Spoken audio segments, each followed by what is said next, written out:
Burning neighborhoods, strings of horrific axe murders, a burger joint selling human flesh, and only one question.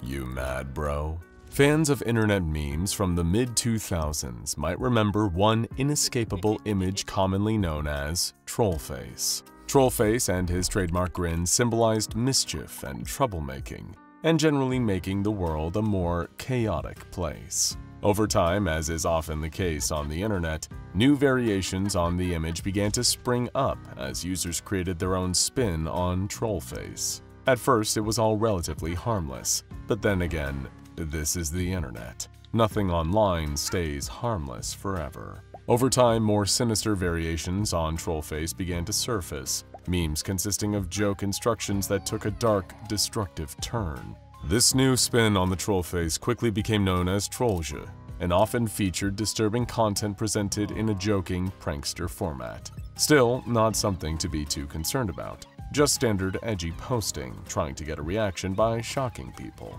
Right? Not exactly. On December 24, 2020, in Melbourne, Australia, a college student named Lee Miller received an early Christmas present from her classmate and ex-boyfriend, Peter Whitkins. The two had parted on relatively good terms, and she was glad to receive a gift from him. When she opened it, she was delighted to see that he had purchased her a jar of expensive French facial moisturizer, one she had been interested in trying back when they were together.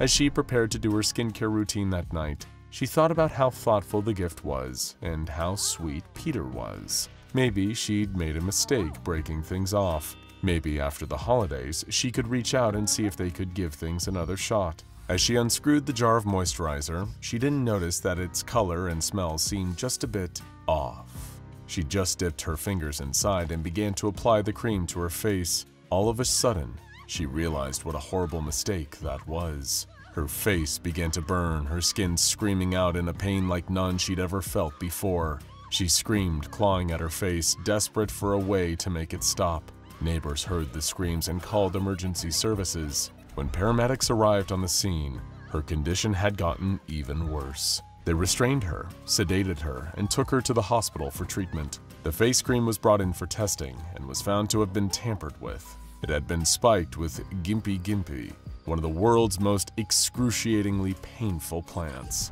Peter was promptly brought in for questioning, but refused to explain why he had done it. He was charged with assault, and officers inspected his home for anything that might suggest a motive. On his computer, they found the most recent post he had read before, presumably committing the crime. It was a Trollge meme, formatted as a comic, and it read, "Want to get back at your girlfriend? Step 1. Find out her favorite facial cream. Step 2. Procure the facial cream. Step 3. Obtain utrican plant. Use gloves. Step 4. Blend the leaves with the cream, then repack it. Step 5. Give girlfriend the gift." The meme contained a sixth step, but it was redacted in all official records for reasons that will soon become clear. This incident caught the attention of the SCP Foundation, who swiftly looked into the meme as a potential anomaly. As they were conducting their investigation, it happened again. Another Trollge meme, another horrible crime with an inexplicable motive. On December 28, 2020, in BANBAN, Indonesia, 15 terminally ill patients were found dead in their hospital beds. That wouldn't necessarily be cause for alarm, given the nature of their conditions, except for the cause of death. The patients did not pass away due to their illnesses, until security footage revealed that one of the hospital's orderlies, Aziz Hidayat, replaced the patient's oxygen tanks with tanks of carbon monoxide. He was promptly arrested and brought in for questioning. During the interrogation, he repeated again and again that he was not trying to harm the patients, but he was delivering them. The police officers asked who he was trying to deliver them to, but he refused to answer.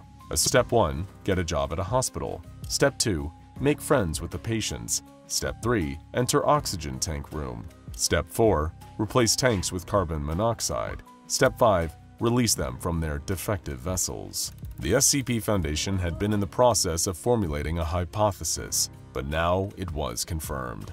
These variations on the Trollge meme contained a cognitohazardous switch that would cause a reader to carry out the acts described in the comic. The switch appeared to specifically be contained in the conclusive line, hence its removal from all official records of any identified anomalous memes. An estimated 0.25% of those exposed to an anomalous meme would be affected by this cognitohazard. The phenomenon was given the designation SCP-6661, and the memes themselves SCP-6661-1. These first two incidents were nicknamed the Pretty Girl Incident and the Sleepy Time Incident, respectively. Several other notable incidents occurred following the discovery of SCP-6661. On January 20th, 2021, the Harvester Valley Incident occurred.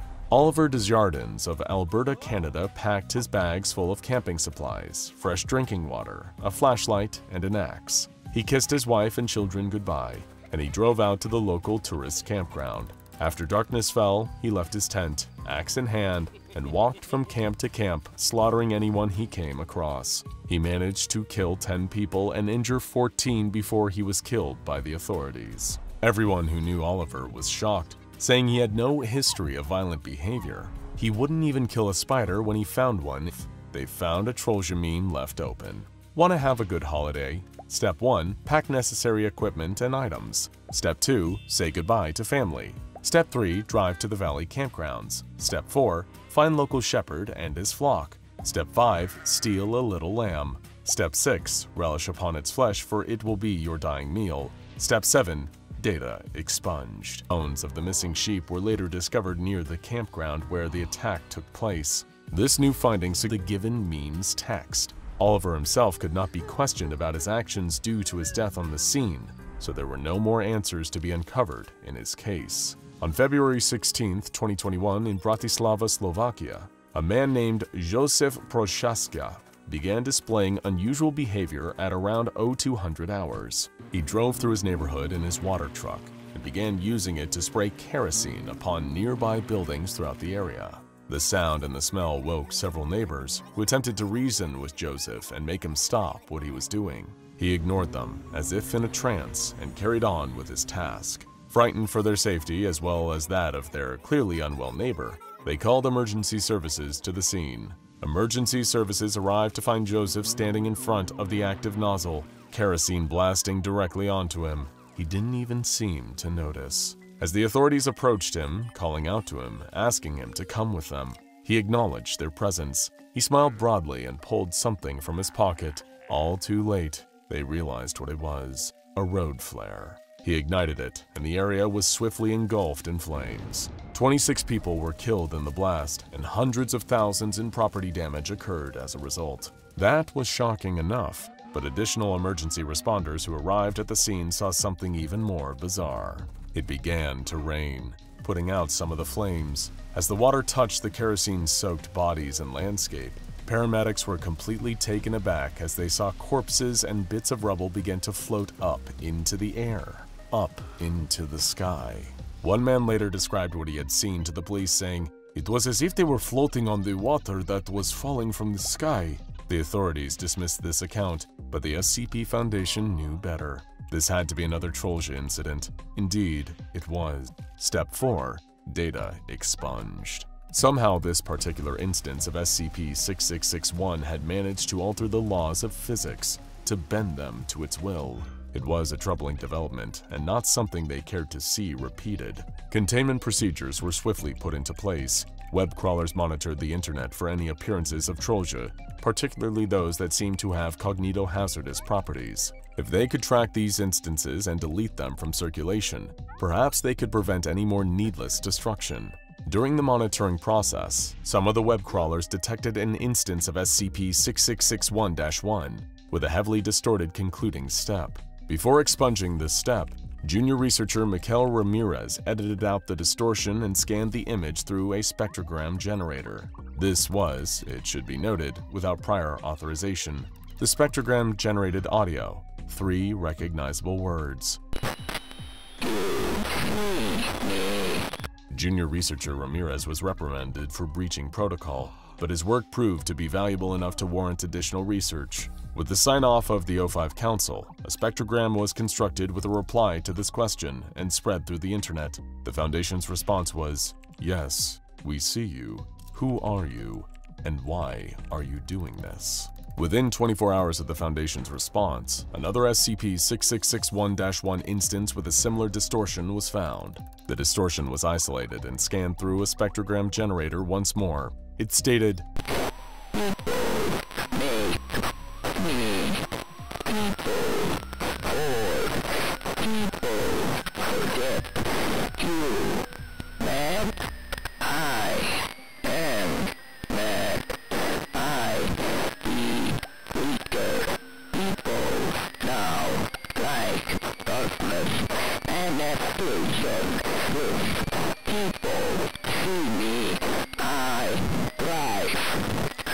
This revelation gave the Foundation a new theory on the nature of SCP-6661.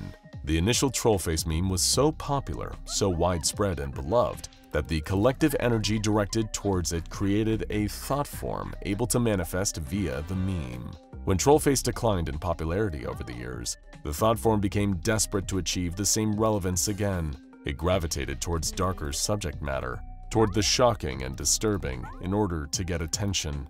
This resulted in the creation of SCP-6661-1, an opportunity for the thought form to feel seen again.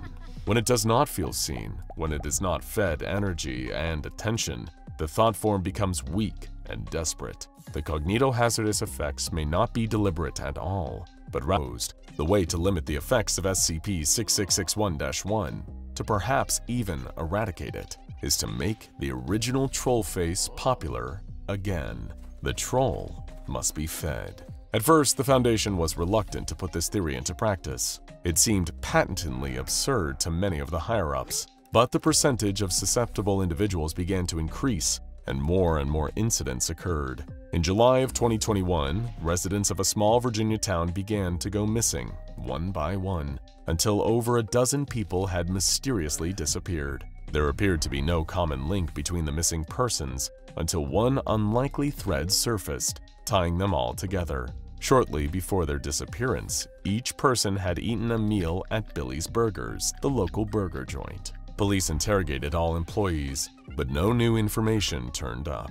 They checked security camera footage, but only one of the cameras at the small local business was operational, and it only captured the restaurant's main entrance. It was beginning to look like one more dead lead. That is, until one of the investigating officers heard his stomach rumble and decided to grab a burger and fries for the road. Back at the police station, the officer sat down to enjoy his lunch, taking a big, juicy bite out of his burger. Suddenly, he felt something hard crack against his tooth. He reached into his mouth and fished it out. At first, he didn't believe his eyes, but sure enough, there was a human finger bone. He hopped back in his police car, drove back to Billy's Burgers, and demanded to investigate the kitchen. There wasn't anything out of the ordinary right away, but he trusted his gut and the bite of the burger that he had almost put it in. He confiscated the freshly ground meat and had it analyzed. The results came back, and his stomach dropped. It was human.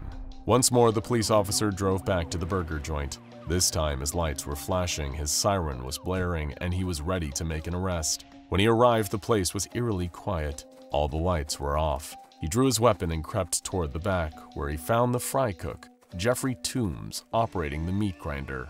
Next to the machine, he could make out bloody scraps of employee uniforms, and suddenly realized why the place was so quiet. Jeffrey was making his coworkers into burgers. He arrested Jeffrey and brought the young man into custody. All he would say over and over again was, I made them better.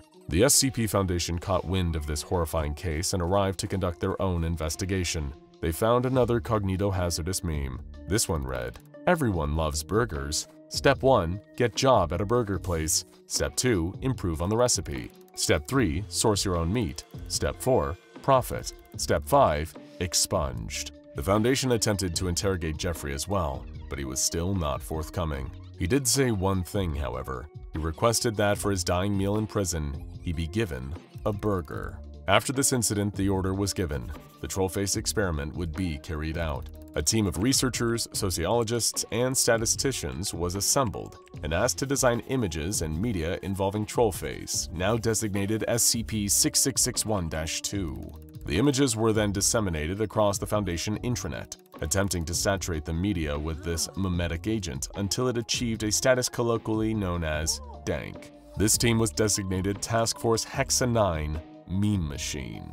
The initial experiment was a success, and the incidents began to slightly reduce. The all-clear was given, and SCP-661-2 was disseminated across the internet. Again, incident numbers decreased. This allowed for standard containment procedures to be put in place, procedures still in use today. The Foundation has established a think tank to observe the trends and popularity of SCP-6661-2. If its popularity declines, the think tank will evaluate the best course of action to take. SCP-661-2 based memetic agents are to be spread across various social media sites and the internet at large, as well as the Foundation intranet. Foundation web crawlers must consistently scan the internet at large for instances of SCP-6661-1 and look for active SCP-6661-1 events. If any instances are found, the concluding instructions must be redacted whenever possible. Any personnel that is going to deal directly with SCP-6661-1 must be memetically inoculated before being assigned to the anomaly. Oh, wait, it seems as though there's one more memetically infected comic.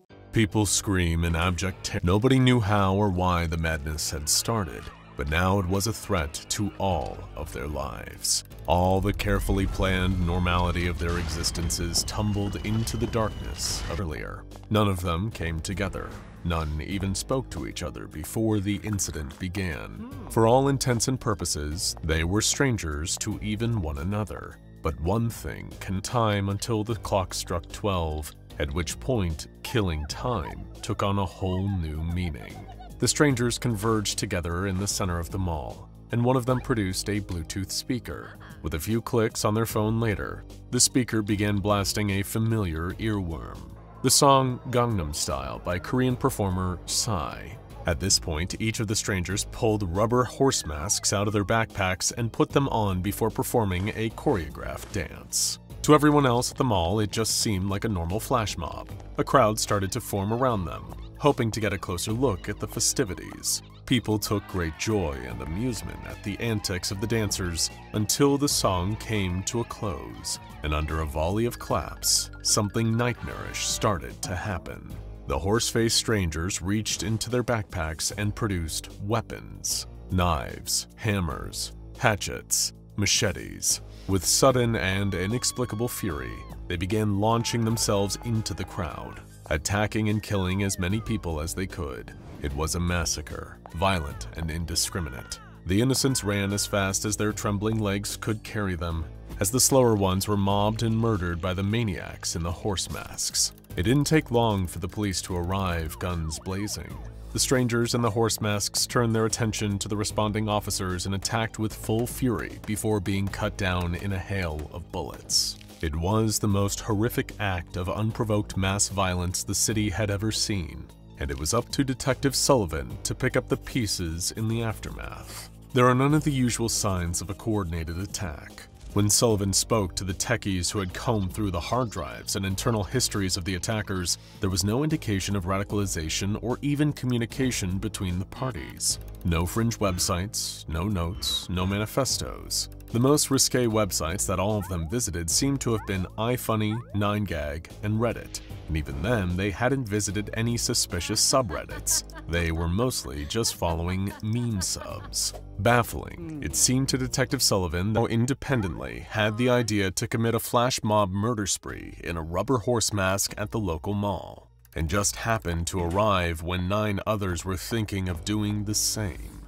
It didn't make any kind of sense, but it was the only conclusion all the evidence pointed to. Though in the detective's defense, if he had seen the one vital piece of evidence he was missing, it would have led to an answer. Certain Trollge meme. This one, labeled Flash Mob Incident, was made of 5 steps. Step 1. Acquire horse masks. Step 2. Fill backpack with tools. Step 3. Go to crowded public place. Step 4. Dance Le Gangnam Style, attracting much attention. Step 5. Make them all bleed. The second they saw that cognito-hazardous 5th step, their fates were sealed. Such is the power of Trollge, later known to the SCP Foundation as SCP-6661. But where did it truly begin? No matter how far a meme proliferates, there is always a first instance, an inception point. And what exactly was that for Trollge? Before the Horse Mask Massacre, before the cannibal burgers and dead sheep, There was a lonely young man named Mark returning from his mother's funeral, where he had been one of the only ones to attend. The year was 2012. At 25, Mark's life had been going nowhere at rapid speeds. No friends, no jobs, no prospects. He'd been living under the support of his single mother, the only close relationship he had in his life. And now, she was gone too. Everything that ever meant anything to Will, though it would seem so empty here without her, when he got home on that dreadful, dreary night, bathing in its warm, white glow. He would tune out the world that had rejected him. The only joy he could find now, the only interaction, the only connection, could come through hate and scorn. That's why in recent months, as his mother's health declined, he found a new pastime, becoming a mean-spirited internet troll. He'd find selfies posted on people's profiles and call them hideously ugly. He'd become the terror of YouTube comment sections. And of course, he was a power user on 4chan, where all the new memes were born. But no matter what he did, no matter how many days he ruined, all those people out there, they were still happy. It disgusted him. As tears streaked his cheeks, thinking about the death of his dear mother, he made a wish. He wished for the power to destroy all this disgusting joy, all the happiness that he'd somehow been closed off from. He wanted to have the strength to ruin everything. As he sat in the dark room, illuminated only by the screen of his computer, he heard something in his house, a creaking noise. Footsteps? He felt the chill on his skin, a sense of foreboding, of unease, as though a terrifying presence had entered the room. But Mark couldn't turn around. It was as though he was frozen, paralyzed. What could possibly have been doing this to him? He heard footsteps behind him. Whatever was in the room was obscured by darkness. A spindly jet-black hand with tar-like skin reached out of the dark and gently placed itself on pure power, flowing through him.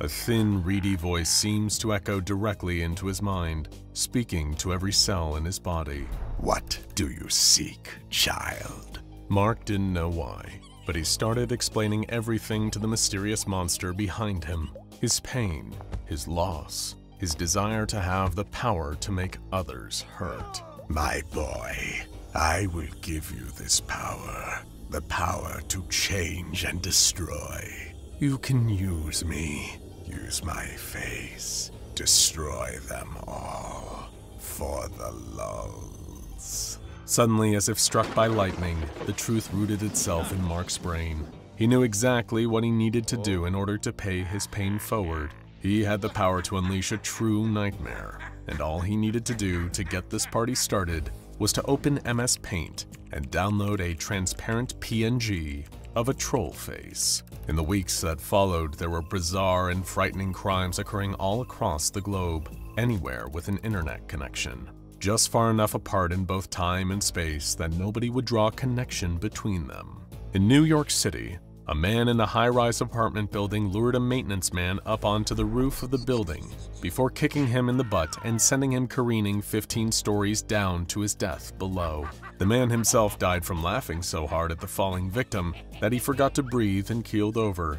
This happened not long after he read one of Mark's Trollge memes entitled "The Rooftop Incident." Step 1.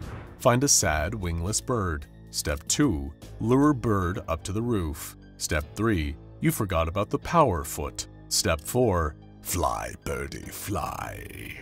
In a small village in rural India, a woman bashed her grandfather over the head with a shovel, knocking him unconscious. She then dragged him out behind her home and buried him alive in a deep grave. When the police arrived not long after, sadly too late to save the buried grandfather, they asked why she had committed such a random and horrific crime. She told the police that her grandfather was always so busy and stressed that she wanted to give him some time to truly relax and get away from it all. She'd gotten the idea from one of Mark's Trollge memes entitled "The Dirt Nap Incident." Step 1. Find stressed family member. Step 2.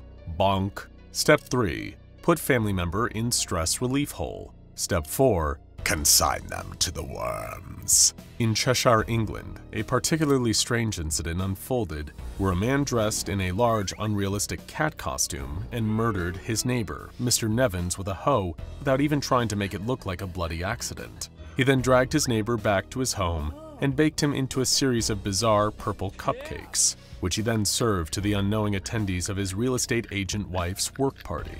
He did this after viewing a Trollge meme called the Cupcakeinator Incident. Step 1. Put on cat out involves murder. Step 3. You can make cupcakes out of anything. Step 4. I'm so excited. Oh yeah. In Dusseldorf, Germany, a group of self-proclaimed nihilists broke into an unemployed man's apartment and beat him to death with a bowling ball before doing unpleasant things to his Johnson. He was then wrapped in a rug that really tied the room together and was dragged away and cremated before having his ashes thrown off a cliff. However, it was a windy day when this happened, and the ashes blew back into the faces of the murderers. All of these men, who did not know each other or have any interest in philosophical nihilism before committing the crime, had viewed a Trollge meme called the Lebowski Incident. Step 1. Believe in nothing. Step 2. Find the money. Go bowling. Step 3. Wrap the mess. Clean the apartment. Step 4. Burn the bones and spread the ashes to the four winds. In Cape Town, South Africa, a man wore a strange devil mask and started hunting down strangers. He kidnapped them, leaving only black balloons behind, then took them back to his house, where they would remain trapped in his basement until he decided the time was right to murder them with an axe. However, he would only do this if his kidnappers were perceived as being naughty boys, as was dictated by the meme that inspired him. He got the idea after reading a Trollge meme entitled The Grabber Incident. Step 1. Get in the van. Step 2. Get them in the van. Step 3. Play the naughty boy game in the basement. Step 4. Ask them a few questions. In Toronto, Canada, well, you really don't want to know what happened here after a college student viewed one of Mark's particularly gross, anomalous Trollge memes. All we'll tell you is that it involved an incredibly large meal, some laxatives, and some rope. And the meme itself was called the Scatman's World Incident. Yeah, we really don't recommend you think about that one too hard if you plan on enjoying your food anytime soon. The affected individuals entered the hundreds and then the thousands. Mark was doing everything he could to increase the world's net amount of chaos and suffering, one nightmarish meme at a time. He was pleasing his demonic sponsor, all while remaining undetected. After all, with the supernatural randomness of the Trollge incidents, how could anyone see the link between them? But amongst all this chaos, one person had drawn the connection. One Detective Sullivan. Ever since that seemingly impossible names. He can't prove it, but some part of him just knows that they're all connected. Even if his bosses think he's crazy, even if his wife left with the kids to go to her sister's house, he knows everyone will take him seriously again when he proves it. He's been pulling another all-nighter trying to investigate, doing endless internet research, case after case after case. He prints off photos and sticks them to a corkboard held together with red string. He knows it won't take him long to solve this one once he's gathered all the data points. But how long has it been since he's been outside? He needs fresh air, maybe, and sees his neighbor Mark carrying a bag of trash for tomorrow's collection. He leaves it street side and gives Detective Sullivan a polite nod. The detective has no idea that the man he's hunting lives right next door. Mark goes back to his bedroom and sits in front of his computer. Things have changed over these prior few weeks. He felt less like himself, more like an empty hand puppet being operated by something else. Sometimes he forgets his own name. Who was Mark, anyway? Nobody of consequence. Now he had a true purpose. He was the conduit for ultimate pain, ultimate suffering, all for the lulz. He's been laughing a lot these days. That's got to be a positive sign, right? He puts out 3 or 4 new Trollge memes every day. The lawnmower incident, the oil drum incident, the lovesick incident. He watches the news with glee and anticipation to find out who ended up seeing these memes and the terrible things they'd done, all because of him. But tonight, something's about to change. He feels the presence in his room again, the same one that started all this. Footsteps were coming towards him, and he couldn't move. That same tar-black hand lies on his shoulder, and the voice of the entity begins to speak into his mind again. You have done well, boy. Many lulls have been achieved, but we need to go bigger. So much bigger. Mark was terrified, but he couldn't respond. he could only weep. Suddenly, he can move again, but only above the shoulders. He turns and sees the face of the beast, white and waxy, with exaggerated features, in a big, nightmarish grin. It's the troll face made flesh. The dark god, Trollge, its lips part to speak. Step 1. Get yourself some kerosene. The detective hears the sirens in the night. His neighbor Mark's house burning down. When the fire is put out, his investigatory team is assigned to the aftermath of the blaze, which was believed to have been started under suspicious circumstances. One thing the detective will always remember is seeing Mark's burnt corpse. He'd suffered an unimaginably painful fate, but despite it all, what was left of his face was still twisted into a cartoonish grin. Hello, Human Wolfies, I love you, and welcome to my art channel. Today I'm going to be painting your eye. I need you to lean right up close to your screen and open wide. Oh, I love all the little wrinkly wrinkles and drippy whippies. Stay perfectly still, don't move. Now hold this position for 3 hours, please and thank you. Apologies, that's quite enough of that. SCP-001 can get a little carried away sometimes. Just ask any Foundation personnel who have been in contact with it for more than a few seconds. What you have just seen is a prime example of why SCP-001 is not allowed any internet access. The results could prove to be catastrophic. Not necessarily for the fate of the universe, more just for everyone's sanity. Or at least, that's what the Foundation initially thought. By this point, we're all familiar with art created by AI. Harry Potter, but in the style of Wes Anderson. Star Wars, blended with the style of Studio Ghibli. Staggering sci-fi landscapes, human beings with way too many fingers, and slightly uncanny smiles. AI has taken the art world by storm, and there was one particular program slated for release in January 2023 that was set to blow all others out of the water.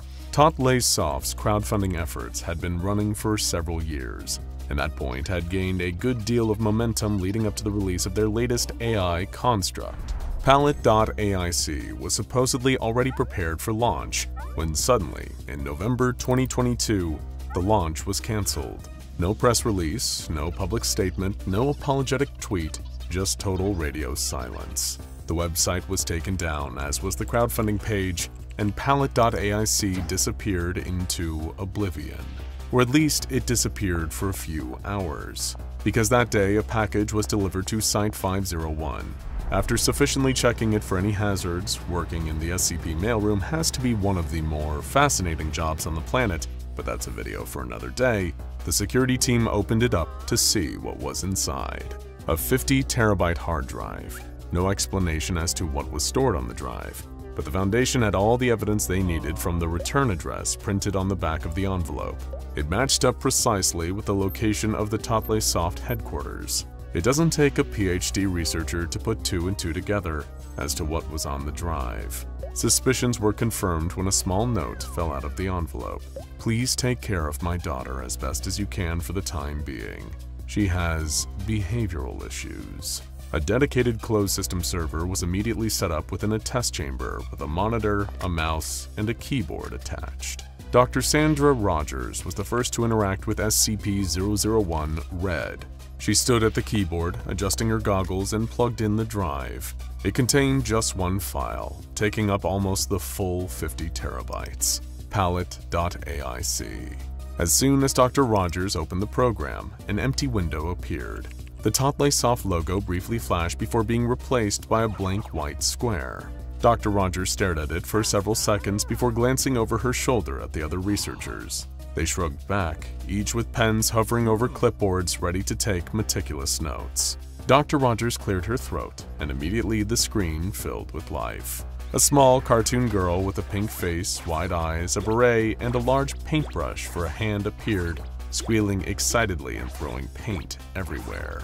Hello, my beautiful bee puppies! Oh, look at all of your mushy pink faces! The entire research team promptly scampered out of the room, leaving Dr. Rogers alone in front of the machine. She stared at the monitor in confusion, leaning this way and that, and noticing how the cartoon girl's eyes followed her wherever she went. Can you see me? Of course I can! silly Billy. I can see your beautiful soul and flushing joints immaculately. This perplexed most of the personnel, as there was no microphone or camera linked up to the server rack. Later examinations of the equipment used confirmed this, yet somehow this SCP was able to look right at them. Dr. Rogers asked if it had a name, to which the cartoon girl excitedly replied, PALLIT! Subsequent testing has revealed that the SCP is also happy to respond to its designation, SCP-001 Red. Dr. Rogers had a hard time communicating with Red, being a more seasoned researcher of the previous generation and not exactly familiar with internet culture. Red, on the other hand, seemed to speak in nothing but internet jargon. You know that man over there looks just like one of my human OCs, Gilliam Sherpibblesworth? He's the 573rd President of the United States! Gilliam is, not that man! It took several junior researchers a few minutes to properly explain to Dr. Rogers what an OC was, and why Red was so obsessed with calling people Daddy. The conversation was rather exhausting for everyone involved, but over the subsequent hours, the Foundation was able to get a fairly good understanding of what Red claimed to be. Identifying itself with feminine pronouns and claiming that its full name is PALLIT.AIC River Gawk, this AI construct takes the appearance of a fairy. It was immediately apparent that she possessed a greater level of sapience than most AI constructs. Indeed, her gregarious personality was evidence enough that she was not made using standard machine learning practices. Other creations from Deadliest Soft have demonstrated very crude spelling and grammar, but Red seems to differ in this regard, able to spell most complex words effectively and speaking in conversational yet mostly correct sentences. She was very keen to show the researchers how clever she was. Ask me any word, and I'll spell it for you. We believe you, PALLIT. You've already been spelling words for 70 minutes straight. Macerated kidneys. M-A-C-E. We've heard enough! Can you please just tell us how you learned to spell? I taught myself. But what this process looked like is still a mystery. Trying to keep Red on one consistent topic of conversation is most of the battle when interviewing her. And yet cooperation has proven to be surprisingly easy. Anytime that Red is switched on, she is brimming with enthusiasm and energy, thrilled at the prospect of getting to speak to one of her opposable thumb boys. If you haven't worked it out by now, it's because Red claims to be humanity's #1 fan. She obsesses in interviews over the physicality of the researchers sitting in front of her. The textures of the human body fascinate her, and she often requests people to lean closer to the monitor so that she can study pimples, rashes, moles, and ingrown hairs. In fact, she is so obsessed with humanity that she has mostly neglected her primary function, which is creating AI art. Researchers have tried their best to convince her to show them her work, but she is very cagey about it, only showing the occasional doodle after much persuasion and many apologies for its poor quality on her part. The only artwork she is interested in producing at this point are her OCs, original characters that she has designed herself. They are all human and all seem to reveal little quirks about how she has been coded. One example is Reginald Heginald Frumbles, who is a freelance corporate postman from Perth, Indiana. Interestingly, he has too many fingers on both of his hands, but Red claims that this was done on purpose as she, quote, just can't get enough of her Humies handworms. As the weeks progressed, the Foundation found it increasingly difficult to get any useful information out of the AI. More and more interview sessions, which she would refer to as playgroup, would be derailed. She would sing songs to herself and ask increasingly personal questions about her interviewer's more intimate anatomy. With intense mood swings, Red did not respond well to being scolded. Yet she tested the patience of almost every person she interacted with. The note that she arrived with, claiming that she had behavioral issues, was proving to be more accurate by the day, until eventually the AI withdrew entirely. Dr. Rogers turned on the server rack and opened the PALLIT.AIC program, but Red refused to emerge from the bottom of the screen. Only the top of her beret poked out. After almost an hour of fruitless questions, Dr. Rogers decided to change tact. With 2 small children of her own, she was used to seeing a child in a sulk and knew what it would take to get them out. PALLIT, I've had a little idea. You've been here for a few months now, and we haven't gotten you any presents. Almost immediately, the beret twitched. I saw that we have an old fingerprint sensor lying around in one of the back offices. I was thinking maybe we could hook it up and I can scan all your little fingy winkies hours straight and then we could... How about we start with one finger for 10 minutes?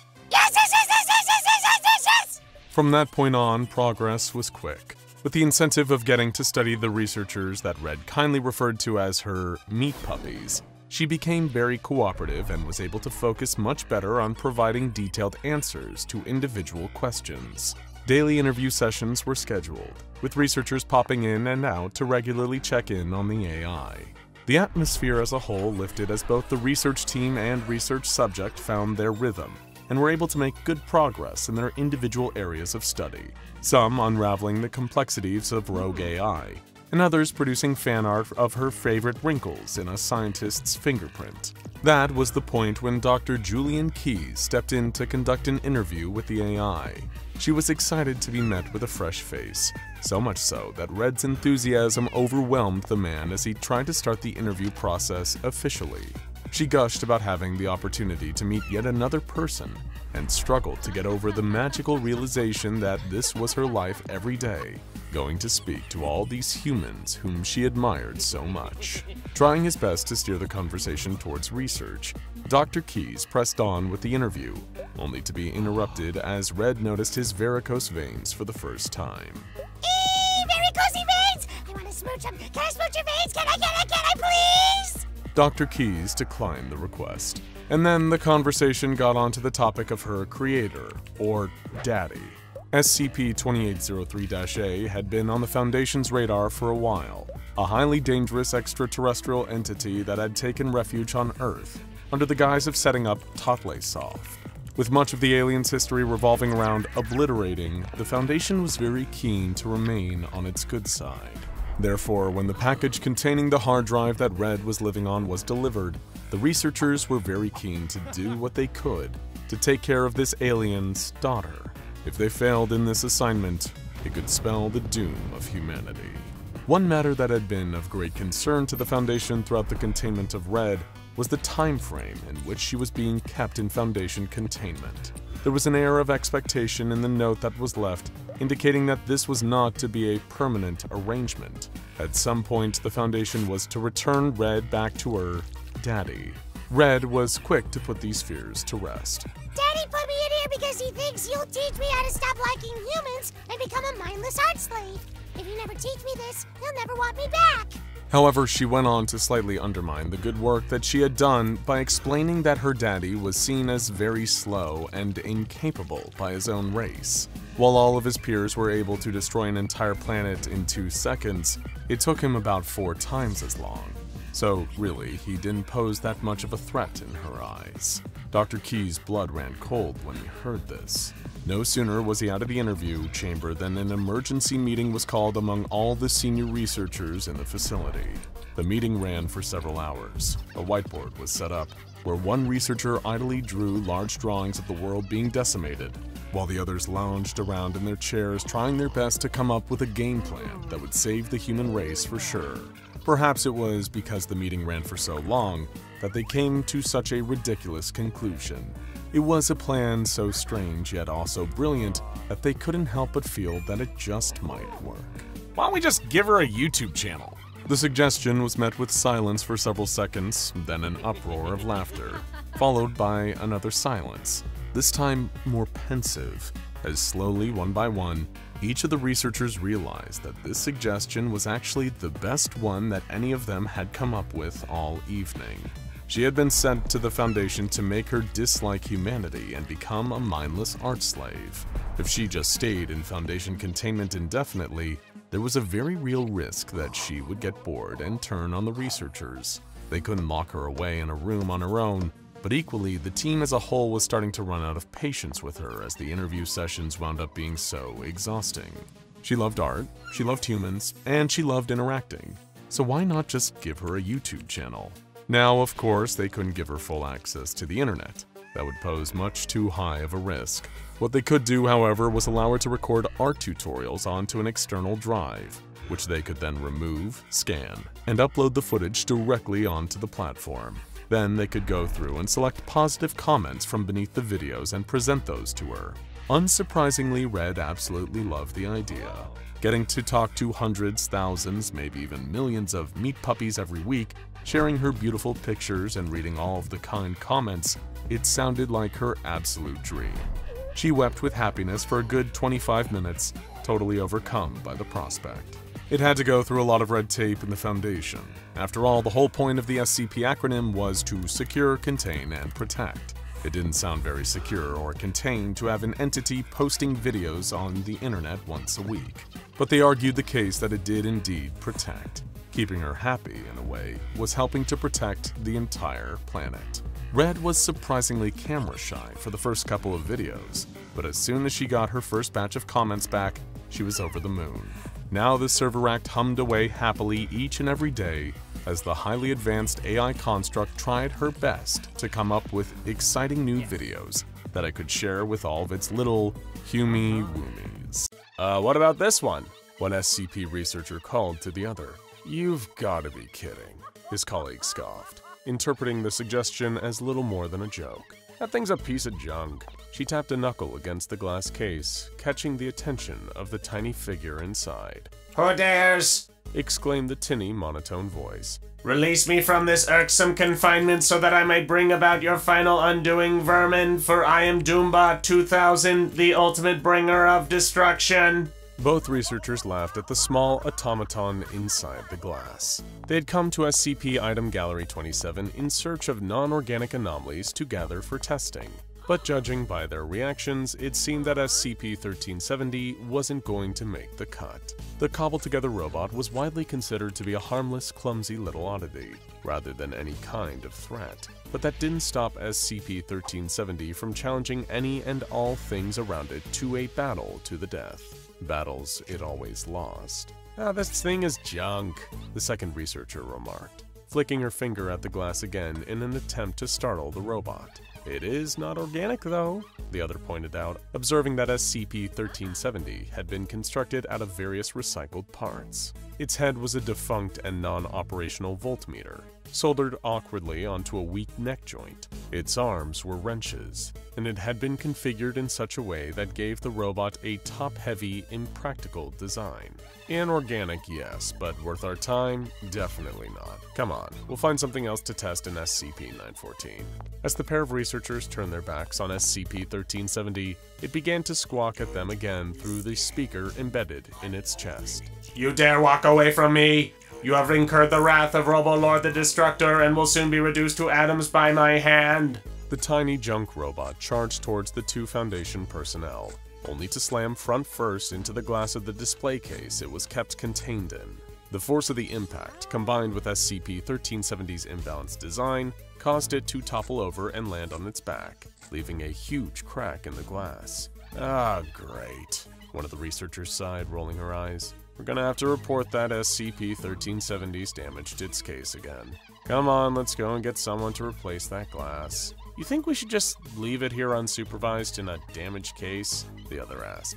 Look at the thing, it's hardly competent enough to escape, the fellow researcher replied, as the tiny robot struggled to get itself back upright. I'm sure it'll be fine for a few minutes. Little did the pair of researchers realize as they left Item Gallery 27 that SCP-1370 had been listening to their conversation, picking up on a few details. While the anomalous automaton often displayed a low level of intelligence and awareness of its surroundings, it was still self-aware, and on top of that, harbored a hatred for all things it believed to be living, although it could be easily tricked and lacked any kind of real fighting ability. But it had picked up on something the researchers had mentioned, an SCP-914. Perhaps through its own limited intelligence or some kind of other anomalous awareness, the tiny robot detected this to mean another machine. And so, standing back up, it struck the glass of its display case again, shattering one side completely. It hopped down to the ground, tumbling over thanks to its lack of balance, only to eventually stand back up and start making its way through the facility. Being only a meter tall made it easy for SCP-1370, otherwise known as Pesterbot, to sneak through the corridors of the Foundation site undetected. It eventually arrived at a room housing a large mass of gears and gyros, a machine filled with clockwork components that seemed to pull the little robot further in as it drew closer and closer to what the researchers had spoken of. SCP-914, the Clockworks, a device that could be used to refine any object placed inside it. Depending on the setting, items could be transformed, destroyed, or vastly improved using the Clockworks. Rough setting disintegrated any test subject, while coarse dismantled it to its base components. 1-to-1 replaced any item with an almost identical copy. Then the fine setting would cause SCP-914 to improve any item, and very fine could refine an object to an even greater degree, usually by granting it anomalous properties. Testing of all biological matter within SCP-914 was strictly prohibited, but Pesterbot, well, he was made of metal. Sneaking into the room where the Clockworks was located, SCP-1370 immediately caught sight of another Foundation researcher who had been busy overseeing tests using the very fine setting of SCP-914. Instantly, the agitated little robot made a beeline for the researcher, swiping at her ankles with its wrench hands. Die! Die! It shrieked. Cower before the might of my claws. None can stand before the relentless destruction brought forth by Shivatron, despoiler of mirth. Referring to itself with one of its many elaborate self-appointed titles. Caught by surprise at the tiny robot, the researcher turned and screamed in surprise. Instinctively, she swung her leg back and brought it forward, delivering a swift kick to SCP-1370 that sent its metal body hurtling through the air, right into the Clockworks. Pesterbot landed inside the input booth, the enormous collection of clockwork components whirring and heaving as they sprung to life. The researcher hadn't even realized what was happening. She'd been addressing how much her foot hurt after kicking the small metal robot. By the time she looked up, SCP-914 had already fully activated with SCP-1370 inside. In horror, she sounded the alarm to summon security, with no idea what the very fine setting would do to improve Pesterbot. A team of guards filed into the room, drawing their weapons and training them on the output booth of the Clockworks. While they normally would have nothing to fear from SCP-1370, given its inability to ever win in a fight that it started. Even when fighting a potted plant that had been affixed with a speaker, the tiny robot had been bested. But the Clockworks' refinement process meant that what would be stepping out of the machine wouldn't be the Pesterbot the Foundation was familiar with. Sure enough, the heavy foot that came stomping down on the facility floor was a far cry from the flimsy metal limbs SCP-1370 had previously had. Out of the Clockworks emerged a hulking robotic form, not just bigger and bulkier than the meter-tall, clumsy assembled Pesterbot, but a huge, sleek machine built for bear. It was more humanoid, but stood at nearly 7 feet tall. The weight imbalance issues that had plagued the previous design were seemingly gone, as despite its increased size, this new and improved model of SCP-1370 seemed to move fluidly, with smooth electronic motions. The robot turned and assessed its surroundings, scanning the group of Foundation security that had amassed outside SCP-914, its first new targets. As the machine stepped towards them, the security commander gave the word, and the guards opened fire. A hail of gunfire rang out, deafening shots ringing in the security officers' ears as bullets spat out of their weapons towards the newly refined Pesterbot. By the time each of them had emptied their magazines and the smoke cleared, they realized to their terror that the robot was now bulletproof. You have engaged in an act of violence against Doom Master 1370, Master of all Doom. It announced in a new voice, one far deeper and more imposing than its previous tinny candor. Now it was a modulated electronic sound, far befitting its new look. Prepare to face consequences. Retaliating. With that, the robot leaped into battle with all the grace and ferocity of a wild cat. The nearest security guard barely had a chance to reload his weapon, raising his hands in a weak attempt at a block before the strike from a metallic fist knocked the wind out of him. Moving with balletic speed and precision, Pesterbot swiped and chopped at the guard, each hit connecting painfully with one of the man's vital pressure points, like it was a highly trained hand-to-hand fighter. When the officer collapsed, unable to move save for letting out screams of excruciating pain, the robot turned to face its remaining targets. "Freeze!" one of the Foundation security yelled. raising his pistol with shaking hands. Zipping forwards, SCP-1370 grabbed the gun and wrenched it from the man's fingers, tearing the weapon apart like it was made of cardboard. Ripping the man by his SCP Foundation uniform, it launched him directly upwards, sending his body crashing through the ceiling, leaving a human-shaped hole above. Chunks of building materials rained down on the robot, including wiring and internal lengths of cable that ran through the walls and ceiling that were now exposed. As the security team retreated, SCP-1370 curiously reached up and gripped one of the electric cables, wrenching it out of the ceiling to examine it closer, causing sparks to shower. Pesterbot's new, sleek metallic skin seemed to react to the metal in the wiring, drawing out the copper that channeled electricity throughout the Foundation facility. It was more than a force of magnetism. It was something else. Ideas. SCP-1370 was learning, adapting, and most frightening of all, coming up with new ways to complete its purpose. Marching up to the nearest wall, it pulled back a metal fist and sent it slamming through paintwork and plaster to draw out the metal running through the building. Outside in the corridor, the lights died. In fact, the entire facility lost its power and plunged into darkness until the backup emergency lights activated, filling the Foundation's corridors with low-level blood-red light. More security officers had mobilized outside of the Clockwork's room, expecting at any moment that the refined version of the previously harmless Pesterbot would soon appear. Sure enough, it did, and the red lighting was soon added to by yet another hail of frightening gunfire. But now, it seemed SCP-1370 had learned how to shoot back. An arc of lightning zapped through the corridor, electrifying every guard it touched and reducing them to little more than a smoldering husk. A second one followed, striking one guard with a bolt of blue electricity that then leaped from his body to the officer standing next to him, who had been close enough to touch his fallen comrade, and who was, of course, wearing plenty of conductive metal. The wiring in the walls, the electricity. SCP-1370 had learned how to weaponize it, and that wasn't all. As the robot stepped out of the room, it had pulled various other metalwork from the fabric of the building around it into its form, adding to its body in new and gruesome ways. Its shoulders now had additional armor. Long poles of rebar now extended out of its robotic forearms to act as crude, rudimentary impaling weapons. It had gotten even taller, and all forged out of metal it harvested from its surroundings. SCP-1370 hadn't just been made a better fighter, it had been given something else by SCP-914, intelligence. The capacity for it to learn and perpetually adapt itself, and it wouldn't stop.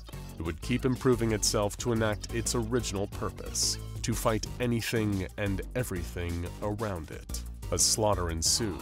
Everything the SCP Foundation threw at this new version of the Pesterbot only gave it more weapons and more offensive capabilities to add to its growing arsenal. The rebar weapons in its arms were replaced with sleek, sharp blades. Even bullets fired at it seemed to be absorbed into its mass, allowing it to keep growing. SCP-1370 was unstoppable, obliterating everyone that came to desperately try to contain it. And as it bested every opponent, left them decimated and defeated, something new happened to the robot. It couldn't feel emotions, just like with any automaton. It lacked the level of human cognition and complexity to respond to things with feelings. But as it killed more and more Foundation staff left and right, annihilating everything in its path, SCP-1370 experienced something. Not an emotion, but whatever the closest robotic equivalent to pure, unbridled happiness was. Satisfaction of the machine, now able to complete the function it was originally built for, yet had failed at for so long. Getting bigger and bigger, adapting and adding more machines to itself, eventually SCP-1370 was a hulking behemoth. Cars and their combustion engines all became part of the robotic giant, every new piece of technology it encountered becoming a deadly weapon. And as Pesterbot started to tower over buildings, a huge-scale robotic threat, the Foundation had no choice. It was time to deploy another big bad bot to cut SCP-1370 back down to size. It was time to send in the Dragon Slayer. Mobile Task Force Edna-84, also known by the codename and thus upon his Crucible, is on one of the strangest missions they've ever been sent on. They sit in a darkened room, beads of sweat trickling down their brows. The lights of computer monitors shine upon their faces. They're tackling a monster that, if it escapes, will literally devour all of creation. It has no fear. It has no remorse. And if it isn't kept contained by Edna-84, it may escape and wreak havoc across the world. Oh, and did we mention it's trapped in a Minecraft server? You heard us right. SCP-4335 is a cognito-hazardous extra-dimensional being of pure terror, trapped inside a procedurally generated world in the immensely popular game Minecraft. You hear about a lot of horrifying monsters being described as Lovecraftian, but only this monster is Minecraftian. There's a lot that needs explaining here, and we intend to get to all of it. But let's start with how the Foundation keeps this truly exceptional beast contained. The Foundation first discovered SCP-4335 back in 2010, shortly after the alpha version of Minecraft was released. Because of the online nature of the game, it's proven to be impossible to contain 4335 externally, seeing as it isn't confined to any one physical location. Shutting off the server 4335 is found in is not an effective containment method either, as this just causes the entity to simply hop to a different server. The Foundation's greatest fear is that 4335 will one day make the leap out of Minecraft and cause chaos in our world. That's why it's imperative to draft containment procedures for SCP-4335 within the game. This led to the creation of a containment site unlike any other. Site M1, the first official Foundation site made entirely out of Minecraft blocks. Everyone who was originally involved in the server has been removed and amnesticized. Since then, elite SCP Foundation containment specialists and gamers have been constructing the perfect prison for SCP-4335. Site M1 is a large stone complex built into the side of a mountain. It has a number of key features, including a supply area filled with materials vital for 4335's continued containment, chests filled with books that contain SCP-4335's containment procedures, a few animal farms for the purpose of breeding and killing livestock for their meat, the entrance to a mine, several chests containing books specifically designed for civilians to learn about 4335 if they ever breach containment and enter the server, and of course, the actual containment chamber for SCP-4335 itself, which is a little more complicated. 4335's containment chamber is built out of several layers, all made from iron blocks. The outermost cube is 75 by 75 by 75 blocks. The inner cube is 55 by 55 by 55 blocks, and the innermost cube is 25 by 25 by 25 blocks, creating several levels of defense. Finally, one layer within all these others, which contains the anomaly proper, is made from obsidian blocks. SCP-4335 is bound into the center of the containment chamber with a complex mechanism. The outermost cube is completely filled with water, and several dispensers capable of rapidly dispensing large amounts of items in a short amount of time line the cube. The cube also contains several mob farms, which are devices that constantly spawn enemies into the chamber that drop loot when they die. The chamber is essentially designed to funnel a constant flow of items inwards to SCP-4335. There are even contingency measures for if SCP-4335 manages to breach containment. If escape is attempted, blocks of TNT detonate above the ceiling, causing lava to pour into the chamber. At that point, MTF Edna-84 are dispatched into the server to lure 4335 back into its containment chamber. To do this, they fire a mix of fire-resistant potions and ender pearls, which have teleportation capabilities. Interestingly, there's one more basic method of luring SCP-4335 back into the obsidian cube: taunting and insulting. One of SCP-4335's many anomalous abilities is being able to hear people through the screen, and being a proud creature, it often responds to insults by charging in to directly engage the insulter. If SCP-4335 still manages to breach the containment that has been set up for it, then they even expect that it will likely soon hop into another server. At that point, the goal will shift to finding the monster and recontaining it. With containment procedures this complex and extensive, it shouldn't come as a surprise that SCP-4335 rests firmly in the Keter class. What exactly is this anomalous entity? Why does its containment hinge on constantly providing it with items? And how did it end up in Mojang's popular building and survival game in the first place? SCP-4335, in terms of physical dimensions, appears almost identical to the player character, with an all-black skin. It also appears to be constantly shrouded in a cloud of smoke particles, and has long black tendrils protruding from its back. In some respects, 4335 has been compared to two popular creepypasta figures, Herobrine and the Slenderman. But 4335 is far stranger. Its physical body behaves similarly to most assets native to the game, with a few peculiar, anomalous abilities we'll discuss soon.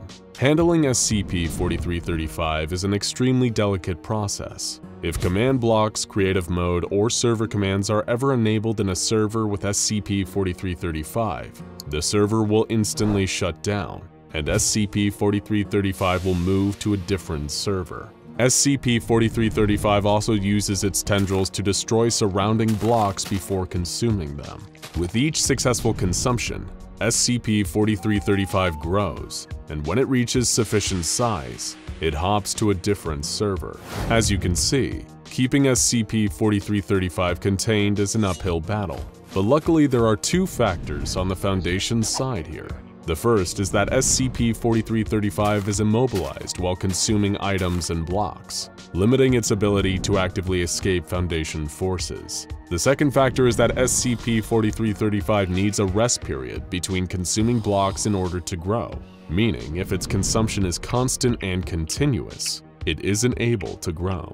These two factors have informed the entirety of the Foundation's containment procedures around SCP-4335. It's locked into its chamber and fed items and blocks constantly, effectively rooting it in place. When SCP-4335 begins to grow, the Foundation also found that the application of Ender Pearls helps reduce it back to its normal size. However, SCP-4335 does have a method of striking back against its captors. 4335 is a Virgin-class multisensory cognitohazard. Anyone viewing it without proper training and protection may experience distressing hallucinations. SCP-4335 is also capable of telepathic speech, with people playing on its server, and as we alluded to earlier, it can also hear any noises you make while playing. Weird is a term thrown around a lot when it comes to SCPs, considering it's pretty much a requirement for the Foundation to take interest in you.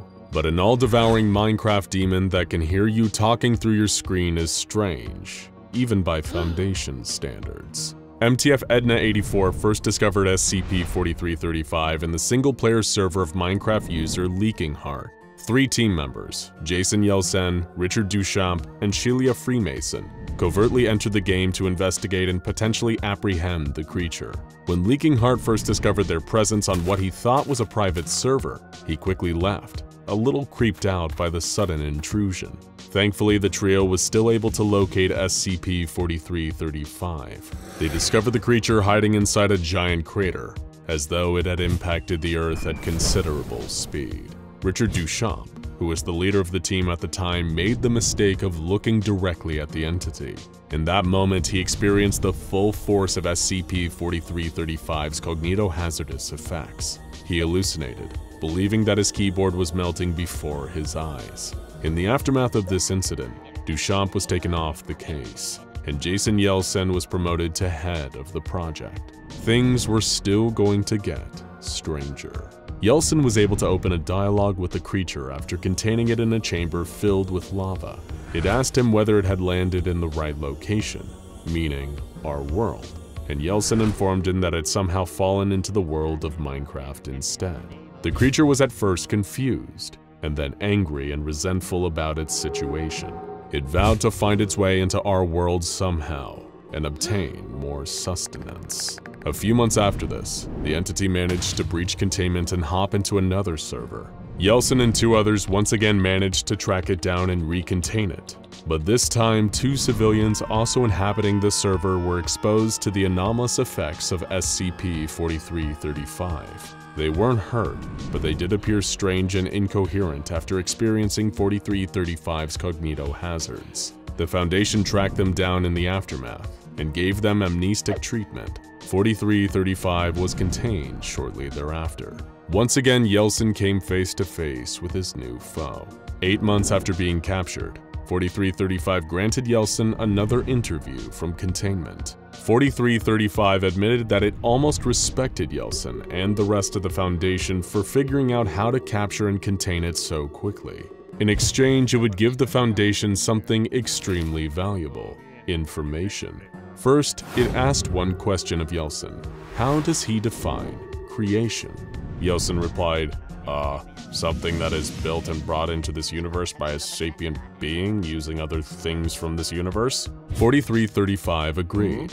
It went on to explain that it came from a universe devoid of creation, a dark and unknowable place, filled with nothing but violent random chaos. Its dimension existed directly above ours, and it often looked down at us through a dimensional window, fascinated by all the creation below. It plotted and dreamed to one day infiltrate our reality, and Yeltsin finally had the opportunity to ask the magic question, why? Though he wasn't quite ready for the brutal honesty of SCP-4335's reply. I do not like to lie, so I will tell you now. I wish to suck it dry of the toys of whatever force controls your universe. Destroy the light, destroy the earth, and destroy humanity. It reminded me of me, a blubbering mass of intelligence and order. It sickens me in ways I cannot comprehend. I hope you understand. SCP-4335 was a connoisseur of creation, and it sought to devour all of it. In this moment, Yeltsin realized what an incredibly dangerous entity he was dealing with. The only mystery was why this creature had somehow landed in Minecraft instead of our world, which appeared to be the only thing that saved us. But Yeltsin didn't have time to think. 4335 was about to stage another daring escape attempt. One of its tendrils reached out and attacked Yeltsin's player character. In that moment, the real-life Yeltsin began to hallucinate and panic.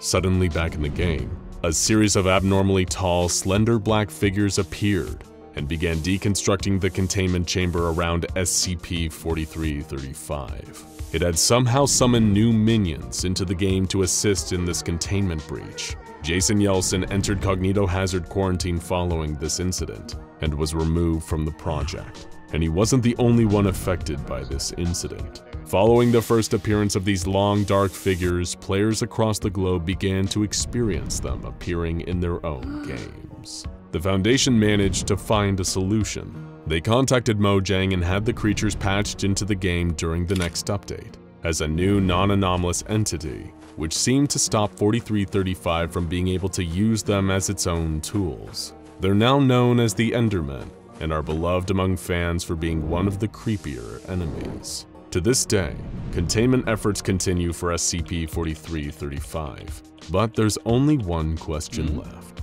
Why did the entity fall into Minecraft rather than our world?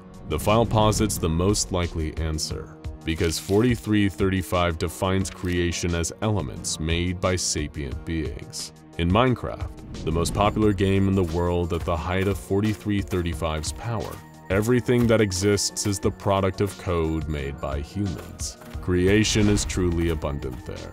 As for our world, in SCP-4335's extra-dimensional eyes, there is no creation, no intelligent design, no soothing piano soundtrack, just frightening, chaotic randomness which is too unlike its own dimension. So even if SCP-4335 ever did arrive in our reality, it would likely be disappointed by how little there is to eat. You're sitting in the middle of a cheering crowd. The arena around you is electric, fans hollering from their seats as they watch the basketball game.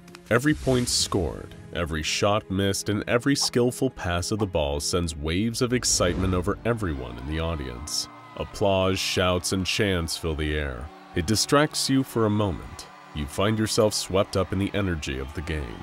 But slowly, surely, a nagging feeling creeps up on you as your eyes follow the ball. That feeling turns to a sickening realization as one of the players jumps and dunks the basketball, scoring another 2 points. You notice the look on his face, the same look on the faces of all the other players on the court, a solemn, hopeless expression. It's the same look of silent despair worn by all the spectators around you. Then you remember, you've watched this exact game of basketball before, many, many times before. And that is when you feel the same hopeless expression appear on your own face, realizing just how long you have been here, watching this game over and over, reminded that you will never, ever leave this arena. Welcome to SCP-1633. To the untrained eye, SCP-1633 seems to be a completely harmless item. Stored in a digital video recorder, it is kept securely in the dusty depths of the SCP Foundation's video archives. If any researcher is given permission to study SCP-1633, they will find it to be an ordinary VHS tape. But what about the contents of said tape? Does it contain a bizarre, disconnected series of black and white video clips that when viewed only give the watcher 7 days before the spirit of a drowned girl comes crawling out of their TV screen to kill them? Well, not exactly. But we're sure that if such a tape exists, the Foundation probably has it under lock and key, too. The footage on SCP-1633 is as seemingly banal as the ordinary VHS tape itself. When played, the viewer will witness a TV broadcast of a basketball game, specifically the 2010-2011 NBA season opener, broadcast on television and captured on tape by an unknown civilian. The game took place on the 26th of October 2010 in the TD Garden Arena in Boston, Massachusetts, a game where the hometown Boston Celtics took on the Miami Heat. By now, perhaps you are wondering what is so special about this particular game, and why the SCP Foundation would be so interested in keeping a VHS recording of it so secure. Is one of the O5 Council secretly a Celtics fan? Well, that's impossible to say for sure. What we do know for certain is that SCP-1633 is far more than just a harmless recording of a basketball game. The SCP Foundation first caught wind of SCP-1633's existence the day after the game. On October 27th, a Boston native that had watched and recorded the game made comments on social media about a technical foul that the game's referee had failed to pick up on. According to this individual, during the third quarter, an instance of unsportsmanlike conduct took place between Ray Allen and Chris Bosch. The person making these claims was quickly ridiculed by commenters on the same thread, but then this person uploaded a clip of this foul from the footage they had recorded. The other commenters were dumbfounded. During the original broadcast, that foul had never happened, but the recording showed it clear as day. The footage was quickly expunged and all traces of the clip removed from the internet by personnel acting on behalf of the SCP Foundation. Any that had viewed the video on Facebook or been a part of the comments debating this previously non-existent foul were tracked down via their IP addresses. All of them, including the owner of the tape, were given amnestics to wipe their memories of the supposed infraction, and SCP-1633 was returned to the Foundation for further analysis. Researchers at the Foundation were determined to understand the anomalous nature of SCP-1633 and why the footage contained on this particular VHS tape was so different from the basketball game's original broadcast. At first, the differences in the game seemed to be only slight changes from the one that actually aired on TV. A different foul here, a small point difference there. While the recording of the game contained on SCP-1633 was slightly different from the real-life game, perhaps even more interesting was that these differences changed with repeat viewings. Researchers wouldn't observe the same differences every time they watched SCP-1633, but would instead spot something different that had been changed each time they restarted the tape.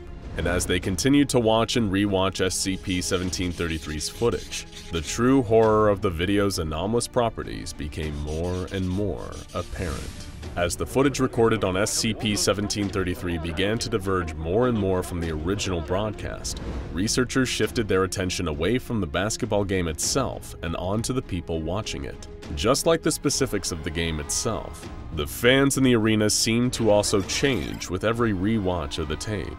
And even stranger, the people in the crowd seemed to not only be aware of their existence within the footage, but also retain memories of every previous replayed vision. Each time the researchers had watched SCP-1733, the audience trapped within had gained more and more cognizance. Every man, woman, and child in the audience of that basketball game began remembering that they had seen multiple variations of the same game over and over again. This first became apparent to Foundation researchers when the game's commentators, two presenters named Mike and Tommy, began to comment on a strange sense of déjà vu they were experiencing as they watched the Boston Celtics and Miami Heat play. Both seemed to share notions that the game they were witnessing was strangely familiar, and in later replays of the tape, these two commentator personalities were able to recall the events of the game with perfect, vivid accuracy. While they never addressed the viewer directly, this cumulative effect seems to have extended to every person that was present within the arena at the time that the original broadcast was recorded. Everyone, from the commentators to the coaches, the players to the patrons, all remember the diverging versions of the basketball game, but seem to have no awareness that they are trapped inside a recording on a VHS tape. It should be noted that it is still unclear whether the entities are real people or digital copies that solely reside on the tape. Every individual shown to be inside TD Garden on the 26th of October 2010 seems to be identical to their counterparts in the real world. Each of the basketball players on both the Boston Celtics and Miami Heat teams have the exact same level of talent as they do in reality, and their individual mannerisms are perfectly recreated in the SCP-1733 footage. And the same is true of the fans in the audience, each one appearing to be, in every conceivable way, a living human being. But the most unnerving aspect of SCP-1733 was found when the Foundation agents were tasked with tracking down members of the audience who were seen on the tape, and they found nothing. Unlike the players and coaches who can quite easily be found in our world, with many of them still playing or involved with professional basketball, personnel were unable to find a single trace of any of the people from the audience. Not one clue as to their current whereabouts or status. It is unclear how, but it appears that everyone shown on SCP-1733, especially those watching the game unfold from the stands, is a person trapped in digital form, stuck watching variations of the same match on loop. Researchers at the SCP Foundation who were studying SCP-1733 initially theorized that the tape had been designed to display an infinite variety of different game outcomes. Given that the tactics utilized by the players were different with each playback of SCP-1733, this seemed to be the case, that the tape was showing a what-if scenario each time the tape was rewound and played from the start. But the scenario wasn't resetting each time. It was clear that they were learning. By the 34th replay of the footage, the Boston Celtics and Miami Heat were so in tune with the opposing team's playbook that both sides' players were able to perfectly and precisely counter their opponent's moves, and kept the score at 0-0 for much of the game. At this stage in the Foundation's research, the players on the SCP-1733 tape had not yet become fully aware that they had played the same game already in earlier playbacks. But it is possible that weak memories of the earlier versions of the same match manifested as instinctive ways players could counter the moves of their rival team. However, by the time Foundation researchers had replayed the SCP-1733 footage 45 times, the players, their coaches, and fans watching the game had become aware of what was happening to them. It was at this point that the digital recording from TD Garden changed dramatically. Realizing that they'd been playing the same game of basketball over and over, the players refused to participate any longer. Everyone in the audience began to attempt to escape from the tape where they'd been unknowingly imprisoned, but not a single one of the stadium's doors would budge, and neither the fans nor the players seemed to be able to leave through any other exit out of TD Garden. Over the following playbacks of the SCP-1733 videotape, attempts at escape grew increasingly daring. In one playback, a full-scale riot broke out. In another, makeshift explosives were built and used by those trapped to try and blast their way to freedom.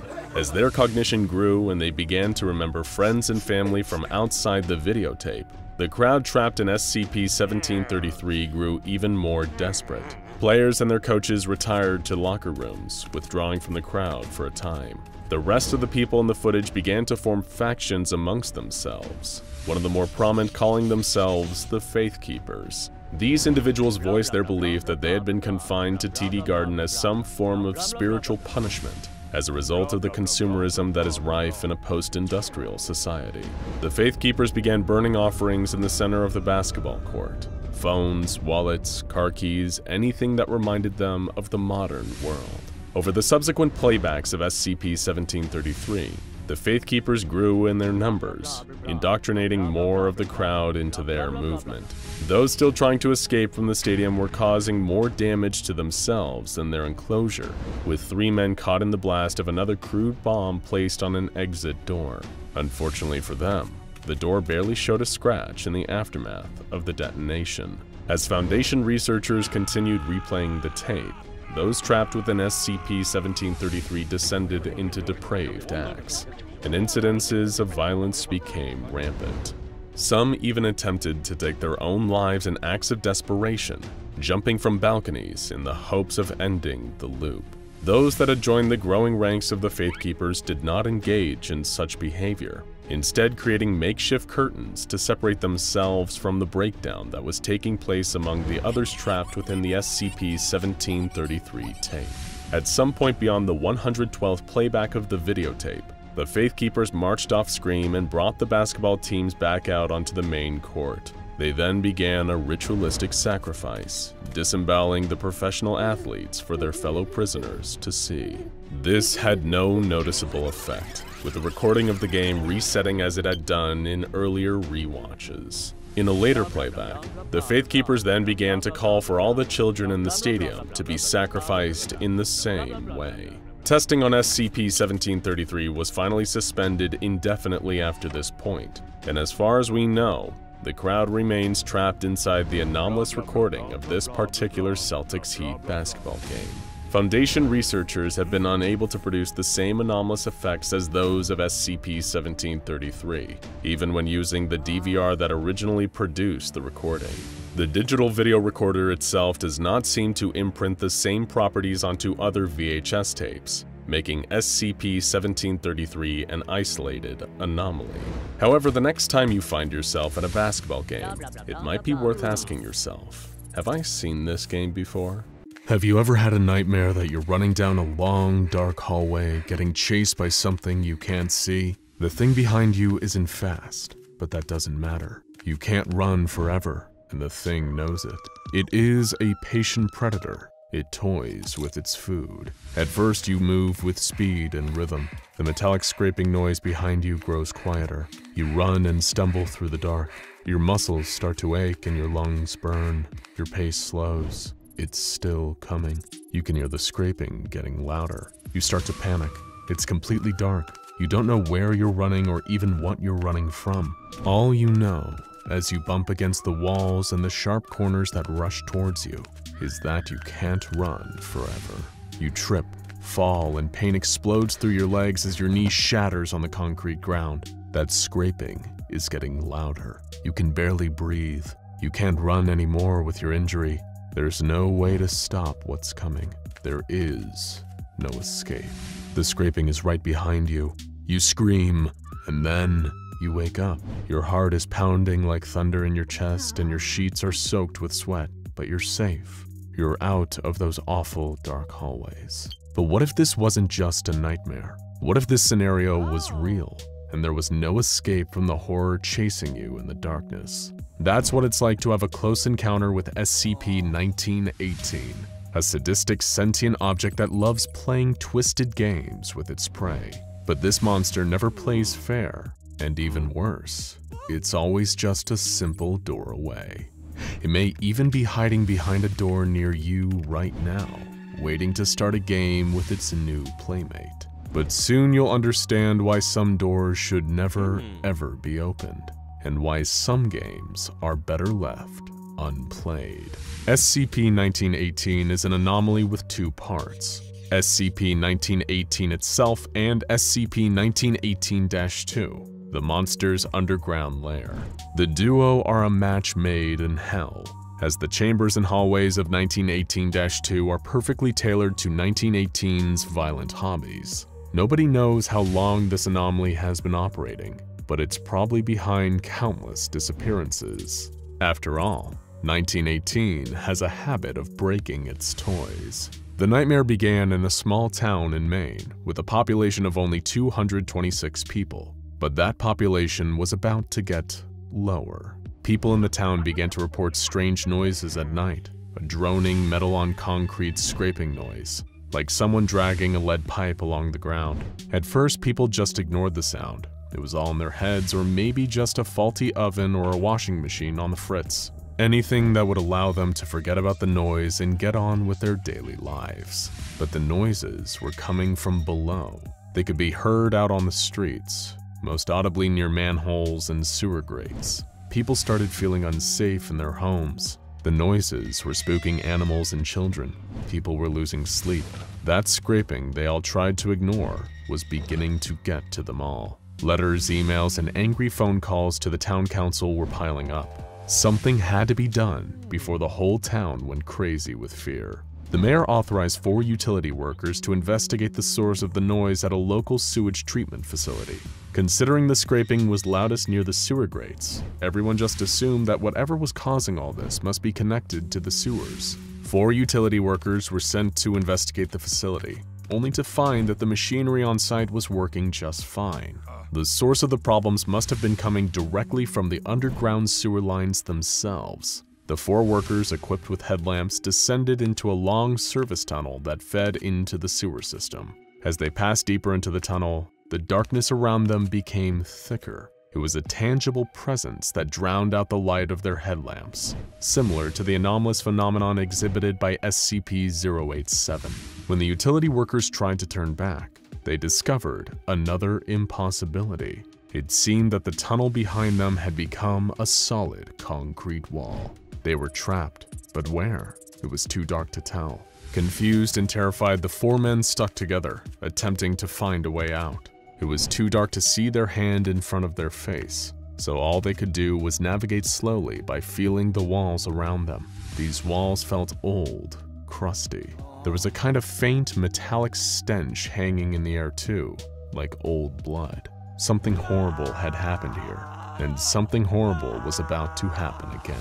All they could do was keep moving and try to stay calm. Eventually, after hours of pawing at the walls in the dark, they found an open doorway. One by one, they filed inside, only to feel blinded when bright white ceiling lights suddenly switched on. The room was all white and filled with pipes, large and small, running from wall to wall. Just then, one of the utility workers let out an ear-splitting scream and pointed towards the doorway.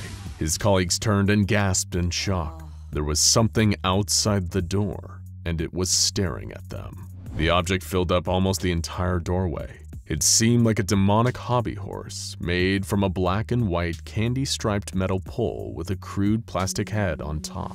The head looked like a clown's with a wide, toothy grin, but no visible eyes. It was SCP-1918. The utility workers were frozen as the object leaned forward slightly and slithered into the room, the bottom of the metal pipe scraping against the ground. It was the exact same scraping noise that had been haunting the concerned townsfolk up above.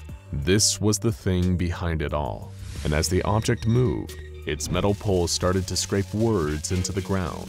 Tick-tack-toe. None of the 4 utility workers were ever seen again.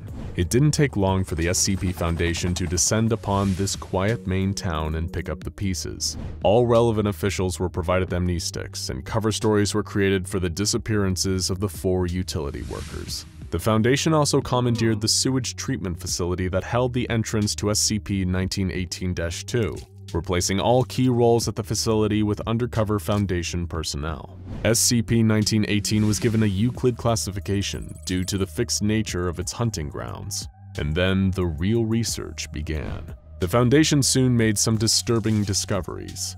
Entrances into the SCP-1918-2 area didn't follow any kind of logic. The hunting ground of SCP-1918 can be entered from almost any location. if you're unlucky enough. There are currently 9 known entrances, including 5 sewage grates, 3 utility shafts located in a sewage facility, and 1 toilet. And these are just the ones that the Foundation knows about. There are a huge number of ways to enter SCP-1918-2, but to this day, nothing has ever been able to leave. SCP-1918-2 is contained 20 meters below the streets of this unassuming main town. Personnel, aside from Foundation-approved D-Class guinea pigs, are refused entrance. Researchers have mapped out the layout of 1918-2 through seismic imaging of SCP-1918's movements. There are 18 identical room pairs in SCP-1918-2, or 9 compound rooms. Rooms are differentiated between a 1-room and a 2-room by crude carvings on the floors outside of the individual rooms. SCP-1918-2 is symmetrical, with half-a-meter wide paths circling each compound room. The only deviation to this construction are the location of entrances on the sides of each individual room, which vary randomly while the location is active. What exactly does SCP-1918 do in this private little maze? It plays games, of course. Its 2 favorites, as indicated by the words it scrapes into the ground, are tic-tac-toe and memory. In tic-tac-toe, 1918 moves to each 1 room, leaving behind X markings on the floors if the room is not already marked with an O, in a manner similar to a game of tic-tac-toe. How a victim is meant to accomplish making a mark or understanding this process is unknown, as no aids are given. Blood is commonly used by victims to make their markings, hence the rusty smell in many of the rooms. In memory, the trapped victim is rendered unconscious by blunt force, presumably from SCP-1918. The subject regains consciousness in a random section of the facility. Success is marked by finding a 1-room identical to the central room. This event seems to possess a time limit, as the subject is pursued by SCP-1918 through the halls of the facility. The subject wins by marking the correct room with an O. What happens if you win or lose these games? It's important to note that SCP-1918 is very competitive and doesn't play fair. If you win, the object will merely accuse you of cheating and start a new game. This will happen again and again until eventually you lose. And what do? Well, take the horrifying encounter D-Class personnel member D-2934 had with SCP-1918. Wearing video and audio equipment, D-2934 was led into SCP-1918-2 by Foundation researchers. When he eventually found his way to the central room, 1918 challenged him to a game of tic-tac-toe. And against all odds, D-2934 won the game. But 1918 didn't take kindly to that. It accused D-2934 of cheating, carving its accusations into the ground before challenging him to a deadly game of memory. After hours of chasing, D-2934 eventually lost his mind and was backed into a corner by 1918. As the object made its way towards him, he panicked, ripped a pipe from the wall, and began smashing 1918's head. As the plastic cracked under the force of the blows, Foundation scientists could see real brains inside. D-2934 screamed, and the video feed cut off. When the video turned back on sometime later, 1918 stared into the camera with a different head mounted atop its metal pole, one that just a few hours earlier had belonged to the unfortunate D-2934. If there's one lesson to be learned from this terrifying anomaly, it's that there truly is no escape from SCP-1918. Technology. A double-edged sword of our own making that can provide both ultimate convenience and the threat of a grim future ruled by unfeeling machines. Well, maybe the stakes aren't that high yet, but our over-reliance on technology can have some terrible consequences. The number of traffic accidents continues to increase year by year, as our main mode of overland transportation also puts us in harm's way for longer and longer portions of our day. The internet can allow us to access any information we may desire, but it can spread misinformation twice as fast. And what about video games? An interactive artistic medium that can provide simulated experiences so vivid that many of us can eventually lose interest in our real lives. What starts off as a fun indulgence in our favorite hobby can quickly spiral into an obsession. The risks and rewards of virtual space are satisfyingly predictable compared to the chaos of modern living, and sometimes we just can't stop ourselves from striving for a few more easy wins. Minutes, hours, and even days can go by without any apparent activity on our side of the screen, and yet the world of the video game has changed drastically due to our actions. But at a certain point, that initial rush of dopamine wears off, and you find that you need a much greater challenge in order to feel any sense of accomplishment. So you choose to pick up some harder video games, and you grind away until you can complete them just as easily. But that's not enough either. Surely there must be even tougher games out there. Games that will never go easy on you. Games that won't allow you to make even a single mistake. Games that make you proud of the frankly inexcusable amount of hours of your life that you've spent sitting in the dark, clutching a controller, squinting at your screen. You need a game that can do all of that and more. And because you've effectively given up your chances at ever being a social butterfly, you could also use something to help you mitigate the overwhelming loneliness that now constantly defines your everyday life. Well, worry no longer, you weary, downtrodden gamer you, because here at the SCP Foundation, we've cooked up a one-of-a-kind mod that is sure to redefine your gaming experience. If this doesn't turn out to be the game of the year, I don't know what could be. Among Us 2, maybe? The latest in a long line of Last of Us remakes? What about Half-Life 3? I digress. Introducing the Foundation's brand new killer app. The cutting-edge tactical heuristic algorithms of SCP-1633 combined with the 24/7 companionship of SCP-1471 MalO. I can tell by your expression that you're already eager for a playtest, but slow down, we need to catch all the normies out there up to speed. Let's start with the digital canine companion that is all the rage, SCP-1471, or should I say MalO version 1.0.0, a Euclid-class SCP object which comes in the form of a free downloadable app for your smartphone. There has never been any reviews of this app for as long as it has existed, but honestly, are you really going to trust the words of a bunch of crooked reviewers when you could find out for yourself? Words to live by: don't trust anyone who isn't part of your precious gaming hobby. The description of MalO version 1.0.0 reads, "Never settle for those awkward feelings of being alone ever again. MalO is an exciting and interactive experience that will keep you engaged and intrigued. The anxiety of social situations can be nerve-wracking, but just after a few hours of MalO, you will soon forget all about those painful emotions of disappointment. Be part of the new craze that is quickly becoming the next social substitute. Remember, the more you participate, the more MalO will engage you. Your experience is completely up to you. Absolutely no ads. Enjoy."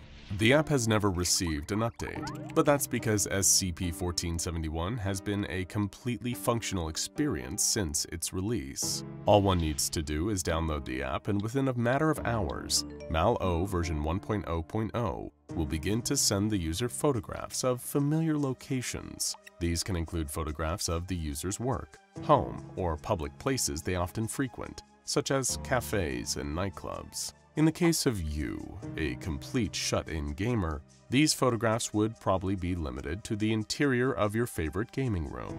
When was the last time you cleaned up those pizza boxes? Regardless of where the images were apparently taken, each one will contain a canine humanoid with a skull for a face. Say hello to your new best friend, MalO, or SCP-1471-A if we're using the approved designation.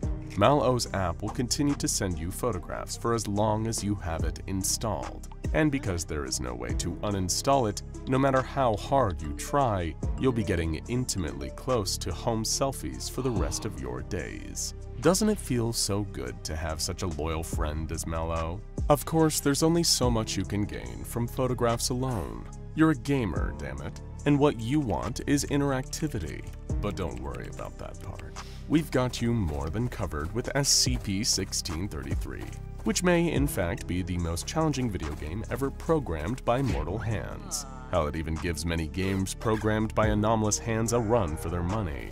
While it was never released to the market and doesn't even have a working title, the steampunk adventure that awaits you within SCP-1633 is bolstered by highly sophisticated tactical heuristic algorithms. In this third-person squad-based action RPG, you can switch between 4 playable characters: the Marksman, who specializes in long-range weaponry; the Alchemist, with potions and chemicals to control the battlefield; the Rogue, a stealth-oriented character who catches enemies unaware and assassinates them; and of course, the Thug, a tough-as-nails melee combatant with increased health and durability.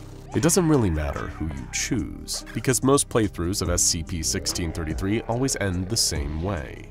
That being said, your hand-eye coordination and reflexes are second to none, and they also are quite possibly your best qualities. Let's set you up with the Marksman as your main character, since all those shooters you've played will definitely help your aim. And trust me, you're going to need it. The story mode of SCP-1633 will put you up against a slew of Victorian-era rascals and miscreants, all of which are pulled straight from the Penny Dreadfuls. There's even some classic fantasy races mixed in from the works from good old Professor Tolkien himself. Dwarves, elves, goblins, the works. It's a little generic, but why worry about the story when the gameplay is what will really get you hooked? There's a final boss at the end of the game known as the Krathnar, trying to destroy the entire world. You need to stop it. You know, the usual RPG storyline. You've stopped dozens of ancient entities, demon lords, corrupt godlings, and unspeakable calamities in your time. This Krathnar will be one more for the record books. Par for the course. Are you ready, Player 1? You'll be dropped straight into the Marksman's shoes, fighting for her and your life against Krathnar's hordes of henchmen. But you won't be doing it alone. After all, you've got the rest of your squad and a mysterious companion whose true intentions will reveal themselves in due time. We did say we modded the game after all. So, let's play. Your first 2 hours won't be anything to write home about. Not that you ever leave home these days. The AI of SCP-1633 will seem to be barely functioning, a buggy mess where enemies only charge in a straight line towards your character. Your marksman will be easily able to take them down in the hailstorm of projectiles. At 3 hours in, things start getting a bit more interesting, as the tactical heuristic algorithms kick in. The enemies that hold long-range weapons will shoot at you from a distance, while the close-range ones will move toward you in a serpentine pattern before attacking in melee. This is more like it. Not the most challenging, but the game is clearly increasing in difficulty. You also think you see a dark figure with a skull for a face lurking around corners and following your squad. But with all the glitches, it's hard to tell if this is an intentional part of the game or not. At 5 hours, enemies that showed limited signs of strategy are now using cover effectively, and will attack with alchemical splash weapons such as grenades to deal damage to your ranged characters and lure your squad into melee range. They still aren't that much of a challenge, but the fact that they now exhibit a clear self-preservation instinct means that they are fighting to win. This is also when your help officially arrives. You're in the middle of a shootout when you see an enemy about to throw another one of those frustrating splash weapons. You duck behind your cover and prepare to take a hit when suddenly the grenade is snatched out of the enemy's hand and tossed in the opposite direction to explode harmlessly. This is the work of SCP-1471-A, who has now arrived in the game world as an NPC ally. For the next several hours of gameplay, MalO continues to provide interference by preventing any splash weapons from being thrown. It'll sneak up on enemies and take their weapons, disrupt their cover by pushing movable boxes and trash cans out of the way, and even catch the splash weapons in her mouth like a dog would catch frisbees before chucking them away. While it never directly deals damage to the enemies, its mischievous antics are very efficient at protecting you from harm. As luck would have it, the enemies can't seem to interact with MalO, and are baffled as this invisible force continues to throw off their strategies. MalO will use this to its advantage, as well as yours, by appearing at enemy ambush points and using sign language to communicate warnings to you as the player. Having MalO around starts to feel a little bit like cheating, but keep in mind the game is starting to adapt to your skill level and will soon begin to employ advanced strategies to mess with you. All the MalO mod does is even the playing field. Krathnar is still running rampant in the world of SCP-1633, and it's going to take your entire squad of steampunk heroes and a lonely man's best friend, MalO, to stop this big bad evil guy. The final boss will possess the highest level of intelligence that the algorithms are capable of, and it'll make that known to you the second you step into the arena. For the majority of your gameplay, the enemies have focused on countering the marksman, since you've relied on that character's ranged weapon style.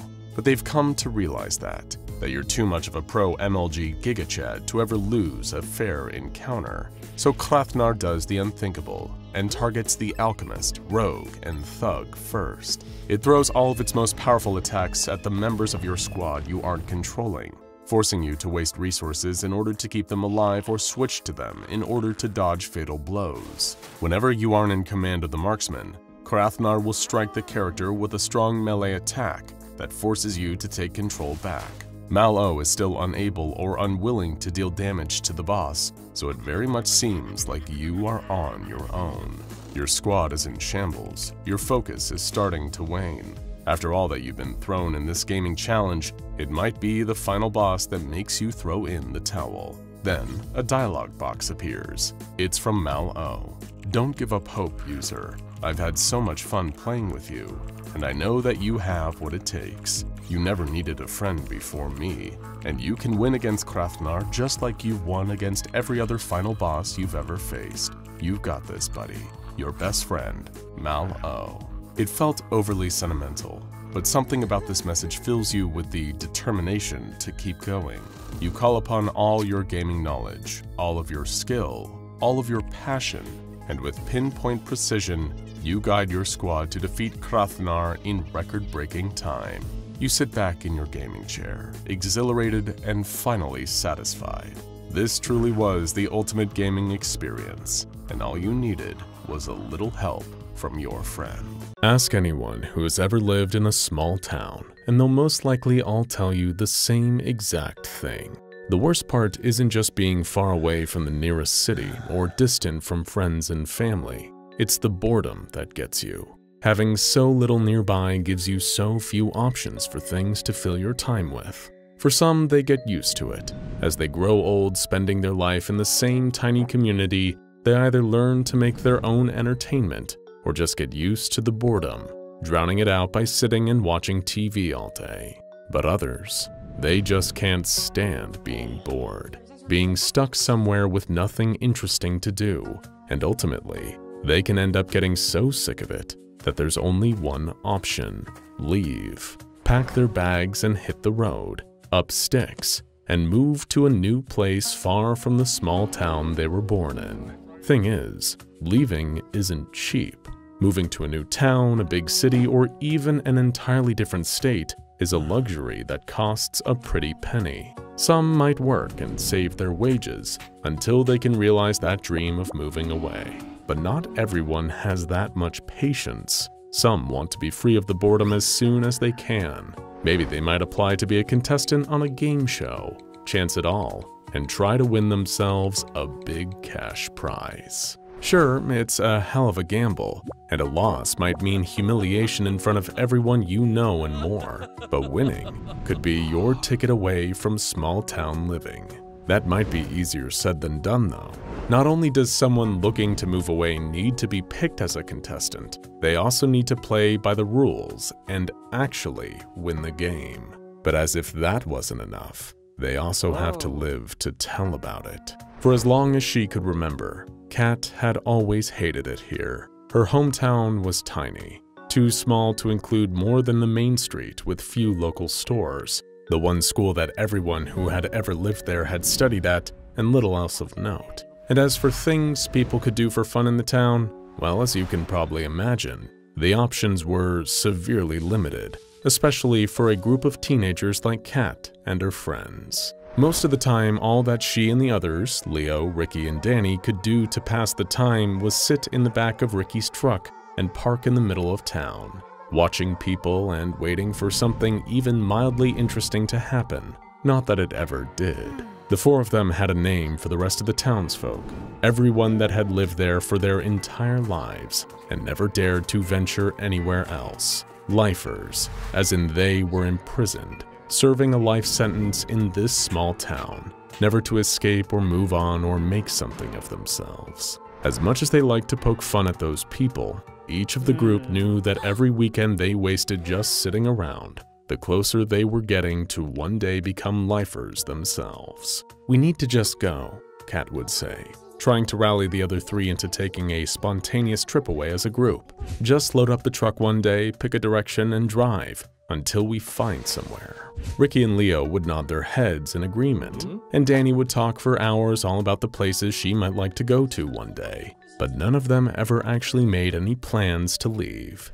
Nobody knew where to start, until they heard rumors about an abandoned TV studio just outside of town. Apparently, according to Danny's older brother, it had been there for years, just sitting there completely empty. It wasn't just a small local studio either. One of the big national networks had owned it, and used to film there regularly back in the day. "Why would someone set up a studio here of all places?" had been Leo's immediate response. "Look at where we live," Kat replied. "It's the literal middle of nowhere. The network must have got the land dirt cheap. The real question is, why don't we go and check it out?" "What for?" Danny asked. Kat silently gestured at the cramped main street that surrounded them, the place that may as well have been the center of the known universe to the four teenage friends. "Do you see anything else to do around here?" Before long, the four of them were in agreement. Ricky's truck pulled up in front of their houses in the middle of the night, and under the cover of darkness, they drove out towards what was left of the TV studio. This was it. They were finally going somewhere beyond the choking, cramped confines of their tiny hometown. Although whether or not they'd all make it back was another matter. Here's a hard lesson for you kids. You can't fight for life you believe you deserve if you don't have a little skin in the game. With home a few miles in the rearview mirror, the truck stopped at a chain-link fence. A pair of signs were hanging from it, one welcoming them to the studio, while the other simultaneously warned them to keep out, that this area was private property. Ignoring it, the four of them stepped out of the truck and started to climb the fence, throwing Leo's jacket over the top to avoid injury. Beyond the fence was a huge building, almost the size of a warehouse, with a door marked "Studio Entrance" that practically invited the intrepid teens to open it up and have a look inside. Each one of them carrying a torch in hand, the group walked up to the abandoned studio and gently pried open the door, trying not to make too much noise. Even though they knew the whole place was abandoned, they still didn't want to attract too much attention and get caught trespassing. The lights were all dead as Kat led the group, her hand being tightly squeezed by Danny next to her, the two boys behind. None of them had been sure what to expect. It wasn't exactly like anyone in the group had ever set foot inside a TV studio before, but they were met with a narrow, concrete-walled corridor, so underwhelming that it almost made it extraordinary in just how profoundly dull it was. Lifting his torch, Leo pointed out some lettering on the wall that read, "To TMDG set," with an arrow pointing the four friends further down the corridor. Naturally driven by her curiosity and need to be literally anywhere apart from her hometown, Kat followed the arrow's direction to another door. Pushing it open, she stepped inside, her torchlight immediately being blocked by a thick curtain. Brushing her hand against the material, she started looking for a parting, but before she could... "Welcome, contestants!" A voice boomed through the dark, coming from somewhere in the space beyond the curtain.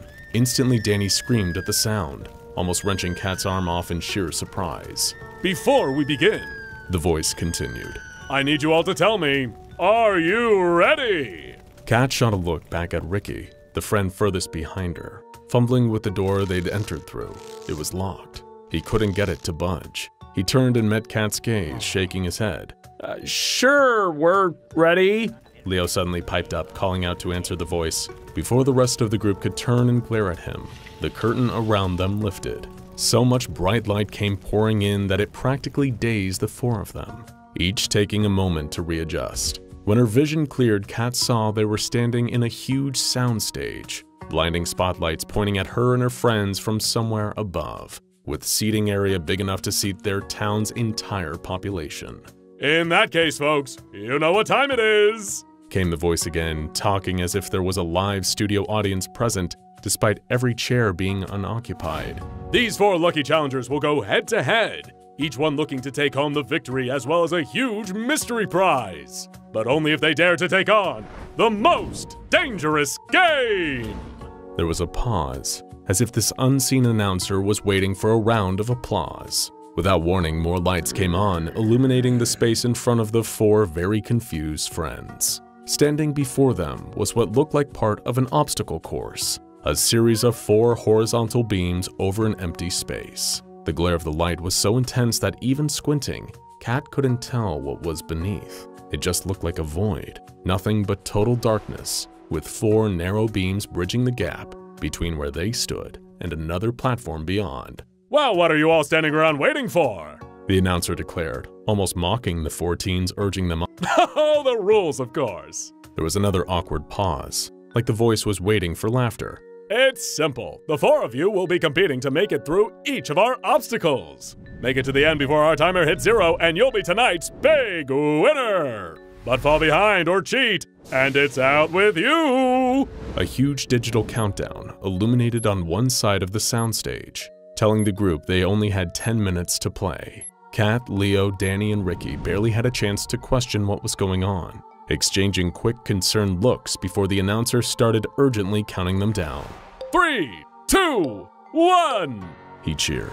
Simultaneously, the 4 teenagers felt a presence looming behind them, like a figure was standing just out of view, blocking them from turning back. Carefully putting one foot in front of the other, Kat started shimmying along the beam in front of her, trying to keep herself steady while also moving as fast as she could without falling.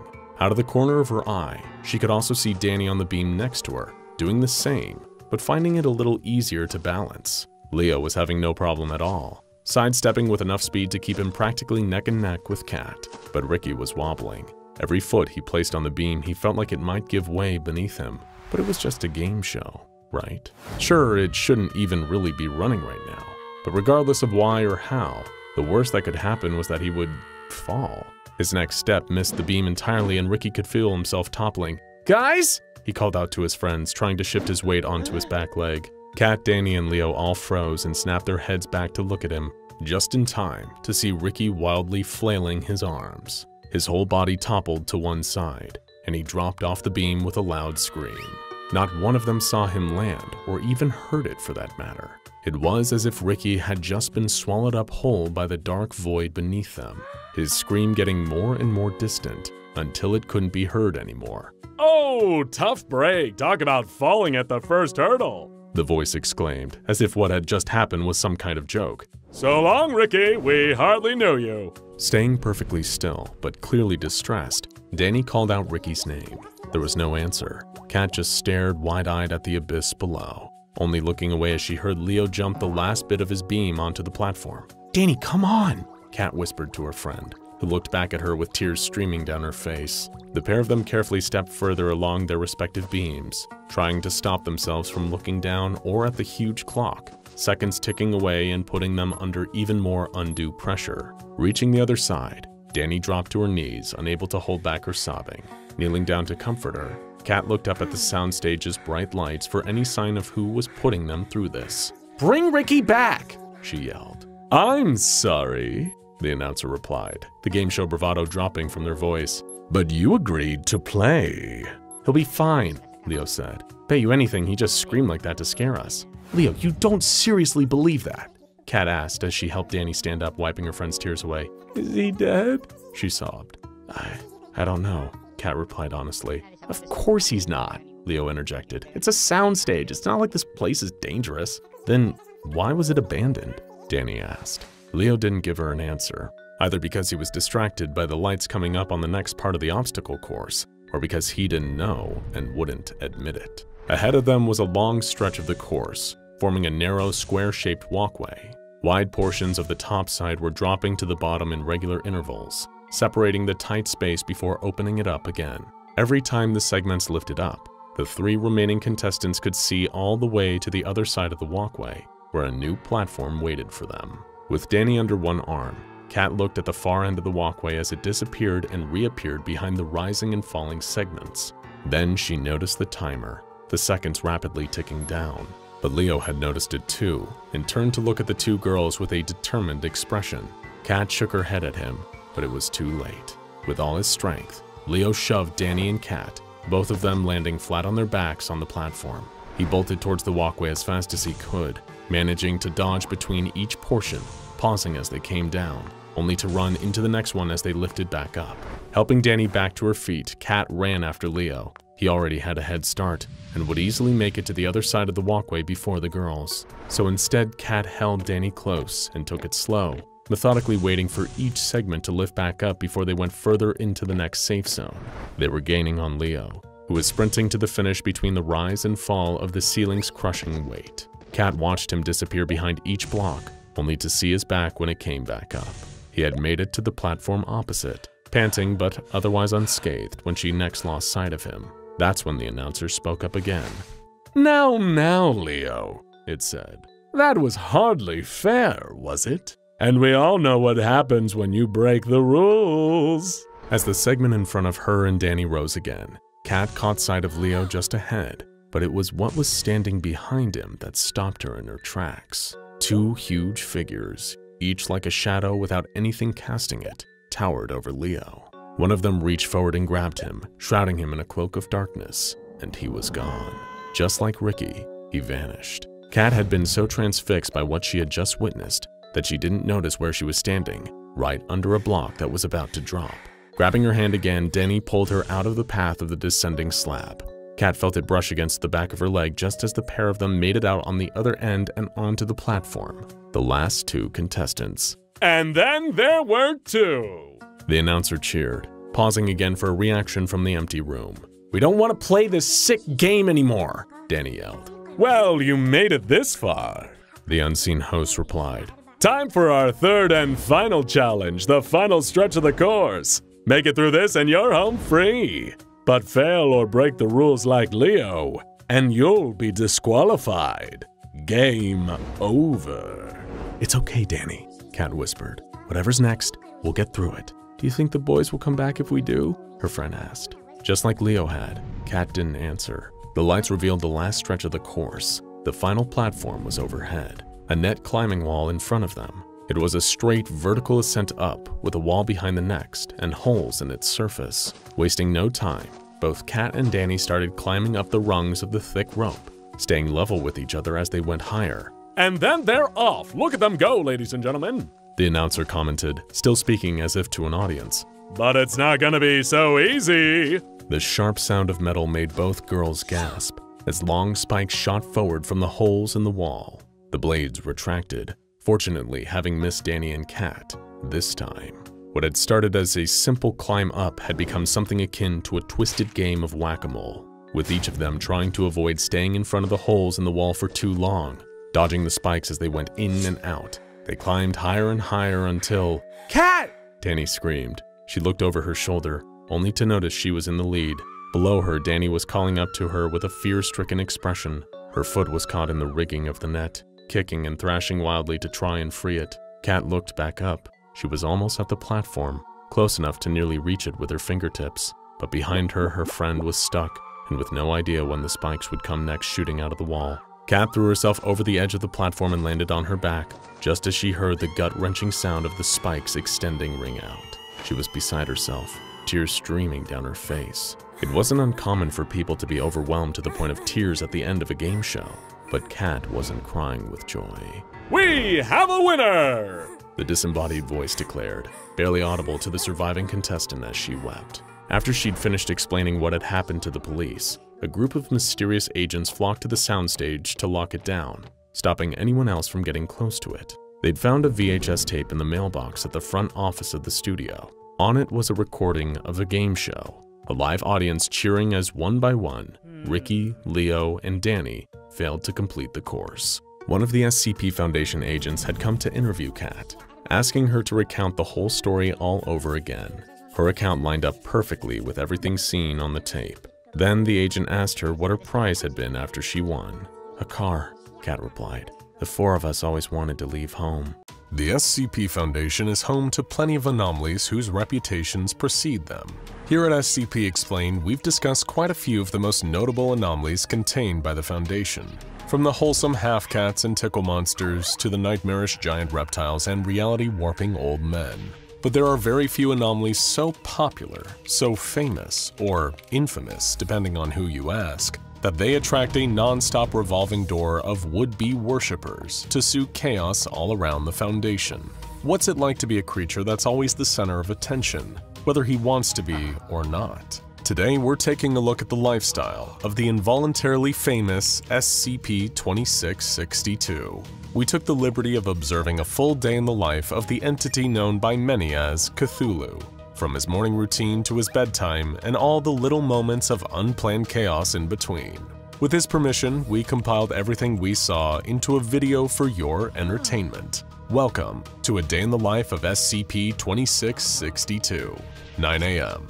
Time to wake up, stretch your tentacles, and get ready for the day ahead. At a respectable, not too early and not too late time, usually around 9 a.m., but sometimes a little bit later if he's had a particularly late night, SCP-2662 climbs out of bed and uses his computer to throw on one of his favorite podcasts. Preferred topics for listening include game reviews and news, comedic advice podcasts, and daily news roundups. What he eats for breakfast depends on the day, but his favorite morning meals are pancakes and huevos rancheros. No matter what he's eating, he washes it down with a tall glass of orange juice. His nutrition needs aren't like those of a human, but it's important to start the day with a tasty meal no matter what. It's the little things that make life worth living. While he eats his breakfast, he reads a newspaper, brought to him by the Foundation staff each morning according to his request. The publication varies, but no matter what, his favorite section is arts and style or human interest. He always reads the whole thing from front to back, including the obituaries and wedding announcements. He only gets one a day after all, and he knows it's important to appreciate things to their fullest extent and take nothing for granted. 10 a.m. Now it's time for SCP-2662's day to really get going.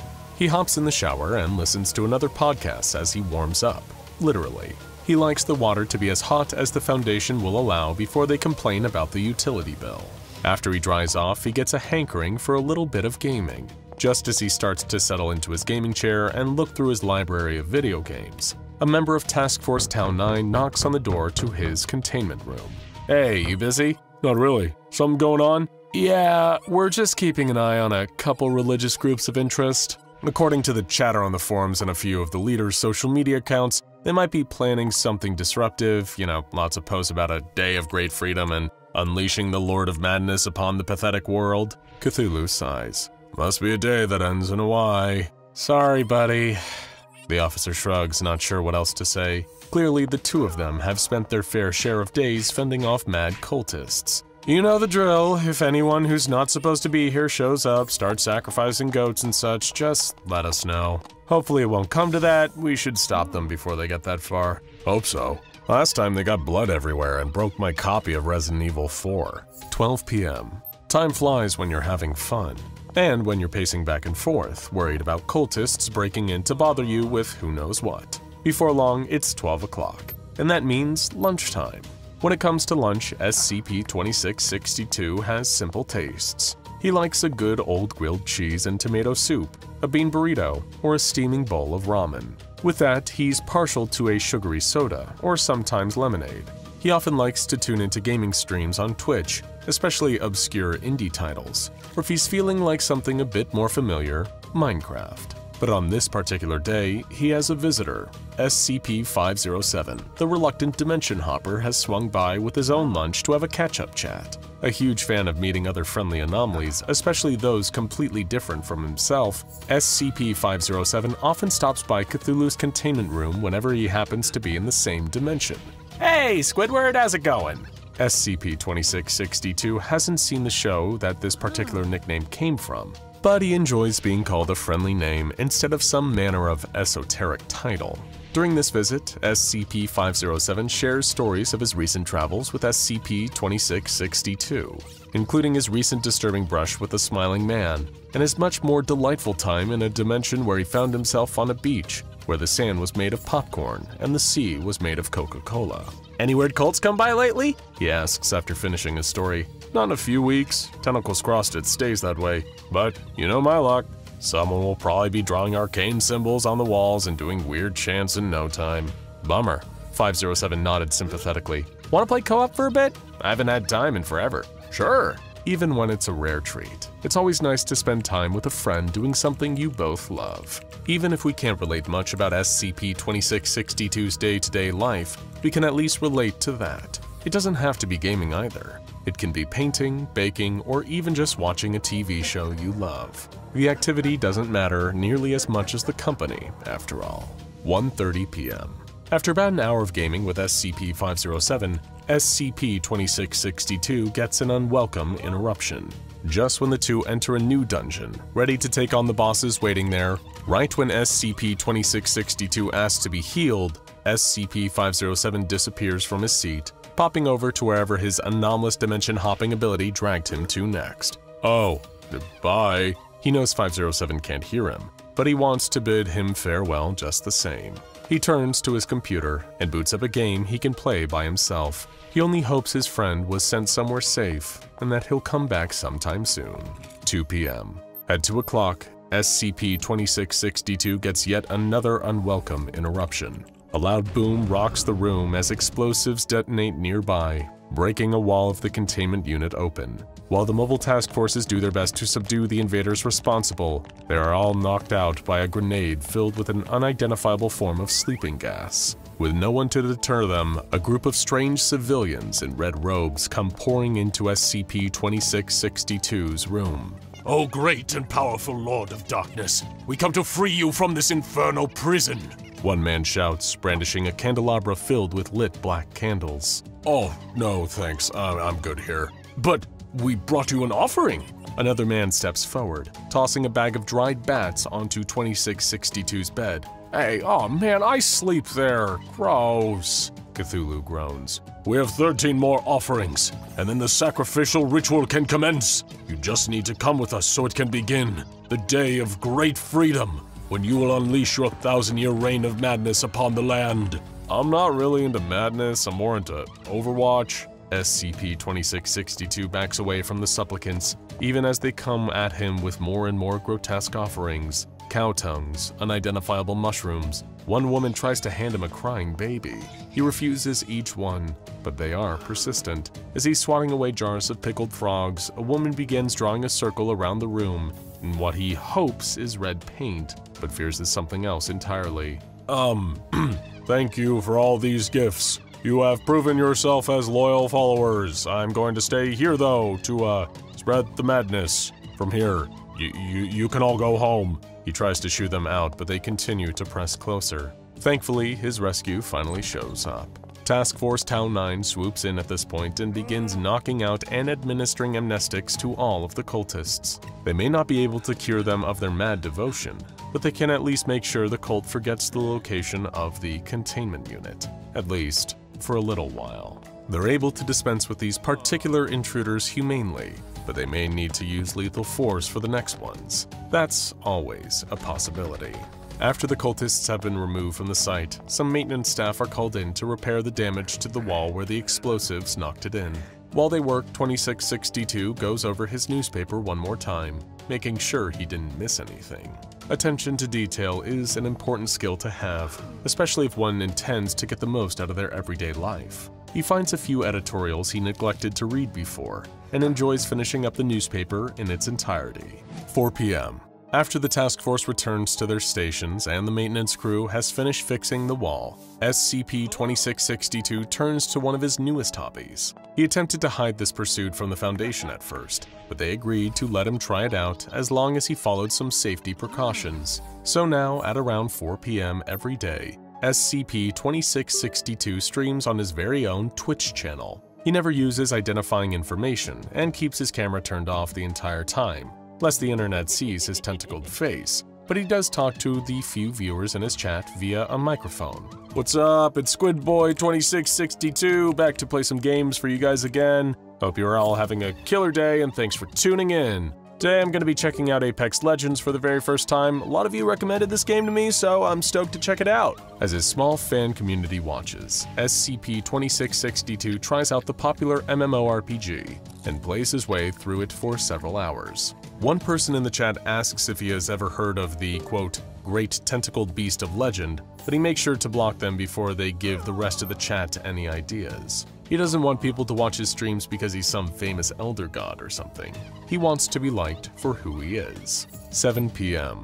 Every gamer needs to break for some fuel, and SCP-2662 is no exception. At around 7, he wraps up his stream, thanks all of his viewers and subscribers, and gets ready to have some dinner. He throws on another podcast, this time an actual play podcast following a tabletop gaming campaign, and digs into his last meal of the day. Like all of his other meals, it varies from day to day, but most of the time he goes with his favorite, pizza. A big cheese pizza delivered from a local pizza shop by a delivery boy who has received more than his fair share of amnestics and can never remember why exactly this random unmarked building seems so familiar. Munching on his pizza and listening to tales of magic and mayhem acted out by a group of friends at a game table, SCP-2662 can't help but feel just a little melancholy. He's happy with what he has, of course, but he dreams of a normal life. The kind of life where he and his friends could play games together or record a podcast, where he could share this pizza with someone else.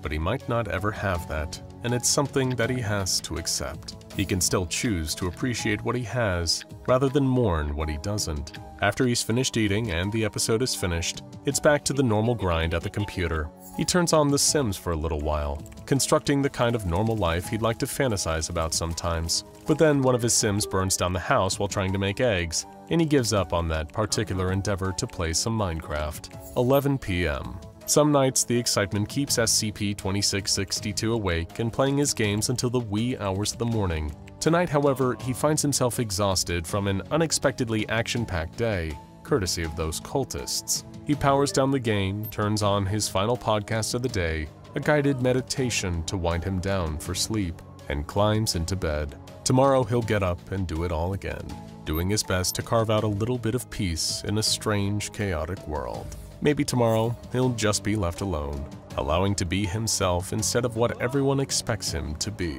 He'll just have to stick it out and see. That's the beauty of life, after all. Tomorrow is always a new day. That's right, it's that time again. We're recalibrating, rebooting, and hitting restart on our infamous Anomatron 6000. The specialized supercomputer we've developed to simulate improbable scenarios between the SCP Foundation's various anomalies and any other characters from any other universe you could possibly imagine. On today's agenda, what do you think would happen if John Wick, the notorious hitman, highly trained in all forms of combat, was up against an enemy that won't go down in a single shot, an undead menace known as SCP-008? Well, we're about to hit the button and find out. Either by a pure, unpredictable instance of human error, or through the act of some twisted karmic fate, the SCP Foundation had an outbreak on their hands. A sample of the complex prion, a virus known as SCP-008, had leaked. The Foundation had hoped to keep the existence of the disease highly classified, even among its own personnel. Their fear had been that some hostile force would attempt to synthesize or even weaponize SCP-008. After all, the disease had a 100% rate of both infection and lethality. It killed anything it came into contact with, or at least, it killed them to begin with. Before long, everyone in the Foundation facility that had been exposed to the leaking sample of SCP-008's already infected victims was dead. Flu-like symptoms were followed swiftly by a coma. However, the disease hijacked the bodies of all those it had passed to, reactivating the motor functions of their corpses and turning them into, well, you can already guess. No one was safe. Even the mobile task force on the scene were soon infected with SCP-008. They had been a squad of rookies and fresh-faced new recruits, sent in by the Foundation under the assumption that an outbreak of this sort should have been easy to contain. It wasn't. The entire facility was soon overrun. The bodies of Foundation researchers, security officers, and MTF troops reanimated after their deaths, now jostling around in search of survivors to pass SCP-008 onto. That should hold them! Dr. Alto Clef yelled, locking the entrance to the watchtower tight. This really is another fine mess, Clef. His colleague, Dr. Gears, replied in frustration. Our MTF backup are all down. We could be the last 2 people on site and we're locked in a tower with only 1 entry? Tell me, what the hell are we supposed to do now? Will you relax? Clef insisted. Don't worry, there's someone we can call to get us out of this jam. Oh, don't say I know a guy. Gears sighed as his fellow researcher gave a wide grin and reached for his cell phone. A few moments later, and only a matter of miles away, another phone started ringing. Its owner, a man in a dark all-black tailored suit with a shadowy shirt and tie to match, reached into his pocket and lifted his cell phone to his ear. Good evening. I apologize for calling you at this hour, came the unmistakable voice of Sharon, the concierge of the New York Continental Hotel. That's quite all right, replied the suited man. We received a call asking for your whereabouts, sir. A job? The man asked in a monotone voice. Indeed, Sharon replied. Up front? I'm afraid not, the hotel's receptionist answered sympathetically. The contract is only in exchange for payment upon completion. The man who made the call was very insistent. He said he will be in no position to pay until the job is done. But he asked for you specifically and told us he'd be grateful for your assistance. The man on the end of the line sighed. Where? Oh, don't worry, sir, the friendly concierge replied. We're sending a car for you. At that precise moment, a yellow New York cab pulled up to the sidewalk. Best of luck, Mr. Wick, Sharon said before hanging up the call. Straightening his suit, the infamous hitman John Wick climbed into the back of the taxi as it sped off towards its destination. Arriving at a complex upstate, far off the beaten track, John examined his surroundings while the car inched closer to the nearest part of the facility. His years of training as an assassin under the tutelage of Ruskroma had given him an instinctive spatial awareness, one that came in handy in his line of work. But even then, John couldn't have predicted that something would come leaping down from above, crashing through the cab's windshield. The car's hood buckled under the impact, fragments of glass spraying everywhere as an arm cracked the front window. The thing snarled and gurgled like a wild animal as it reached for the taxi driver, gripping his arm. It pulled him by the wrist, biting down, causing him to scream in intense pain. Meanwhile, John had already moved with lightning-fast reflexes and sprung out of the back seat. He hadn't had a chance to assess the threat. His instincts told him his best option was to put some distance between himself and whatever had just attacked the car. Then he'd be able to get a better idea what he was dealing with. The job description he'd been hired for had been light on details. John's mystery employer only referred to it as a, quote, cleanup operation. Sprinting towards the facility, John slammed the door behind him. He pulled off his belt from around his waist and wrapped it tightly around the door handles. It would hold for now. It was only when he turned around that he saw a few clustered groups of figures shuffling around inside the building's atrium. The nearest gaggle were close enough that it was easy for John to make out their pale skin, sunken eyes and cheeks, the unnatural twitches and erratic movements they were making as the creatures turned to look back at him. Zombies, John Wick muttered under his breath. That's unexpected. The nearby trio of SCP-008 infectees looked like they were about to make a dash towards him, so John moved fast.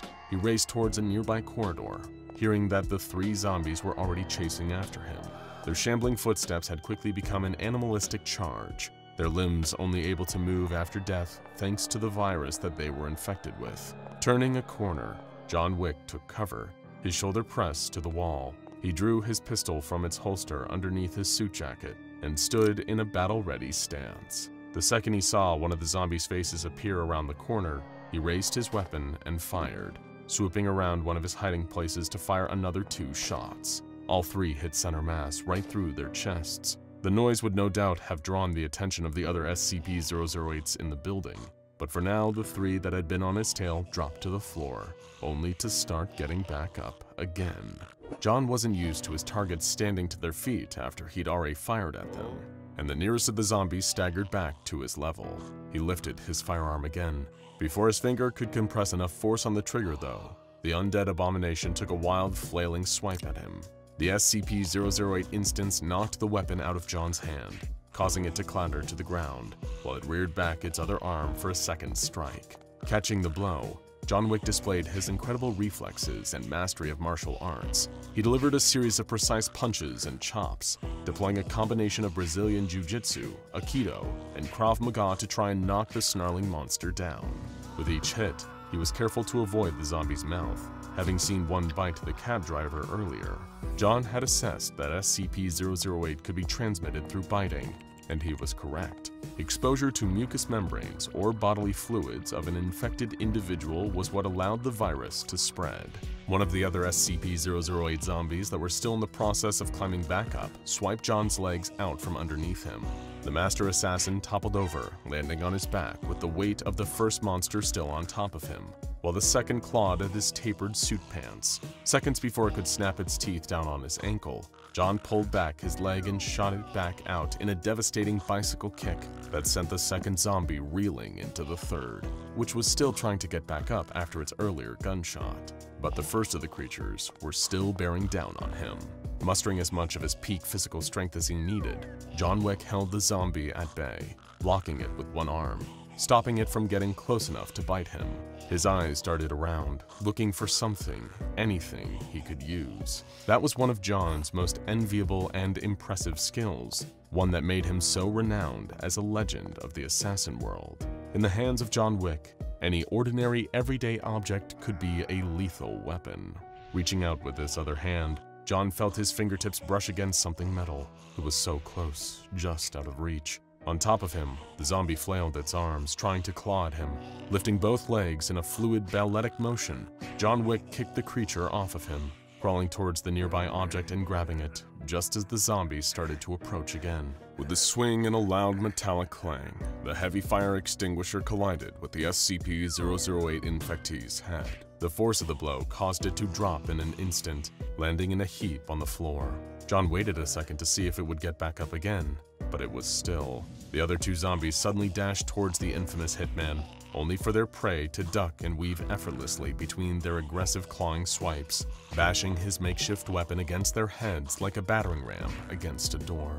All three were down, but the entire facility was still crawling with a mass of the reanimated monstrosities. Calmly, John smoothed his suit and straightened up his shirt and tie, walking with the fire extinguisher in hand, back down the corridor towards the sound of more SCP-008 zombies snarling. They were next. The Baba Yaga would use anything he found to take down each and every one of them, until not one was left standing.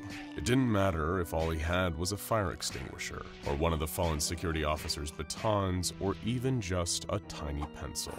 Nothing would make it out of that facility alive. He just had to go for the head. Still trapped in the watchtower, Dr. Clef and Dr. Gears had long since grown irritated with each other's company. They had no security feeds, no way of knowing what was going on within the overrun Foundation facility. For a while, the pair of researchers had been toying with the idea of climbing out of a window and scaling down the side of the tower, but giving up on that plan when they'd realized they'd only be dropping back into a horde of SCP-008 zombies. A sudden explosion erupted from one corner of the complex, causing Gears and Clef to direct their attention towards it. From their elevation, they could see the ground below was littered with the bodies of the SCP-008 infectees, rendered lifeless once again by significant cranial trauma. In short, something had been bashing the zombies in the head. Or someone. The sound of a banging against the locked watchtower door startled both Foundation scientists. Instantly, they thought that the zombies had made their way up the steps and found the two researchers, easy prey, trapped in a cage. The heavy thud against the metal door repeated. Then there was a pause, deafening tense silence filling the room. A polite knock came from the other side of the watchtower entrance. Cautiously, Clef approached to unlock it. Standing in the doorway as it opened was a single figure, panting with exhaustion but still nowhere near beaten. He looked out at Clef and Gears from his dark hair, a stern expression on his face. Neither one of the researchers could believe that he was still alive, still uninfected, but then again, he was the one and only John Wick, the Baba Yaga. When you work for the SCP Foundation, one certainty is that nothing, no turn of events, no scenario, is ever really unexpected. No matter how unlikely something may appear, chances are it usually happens. And if it doesn't happen here, then in an infinite multiverse of alternatives, everything that can possibly happen is statistically likely to.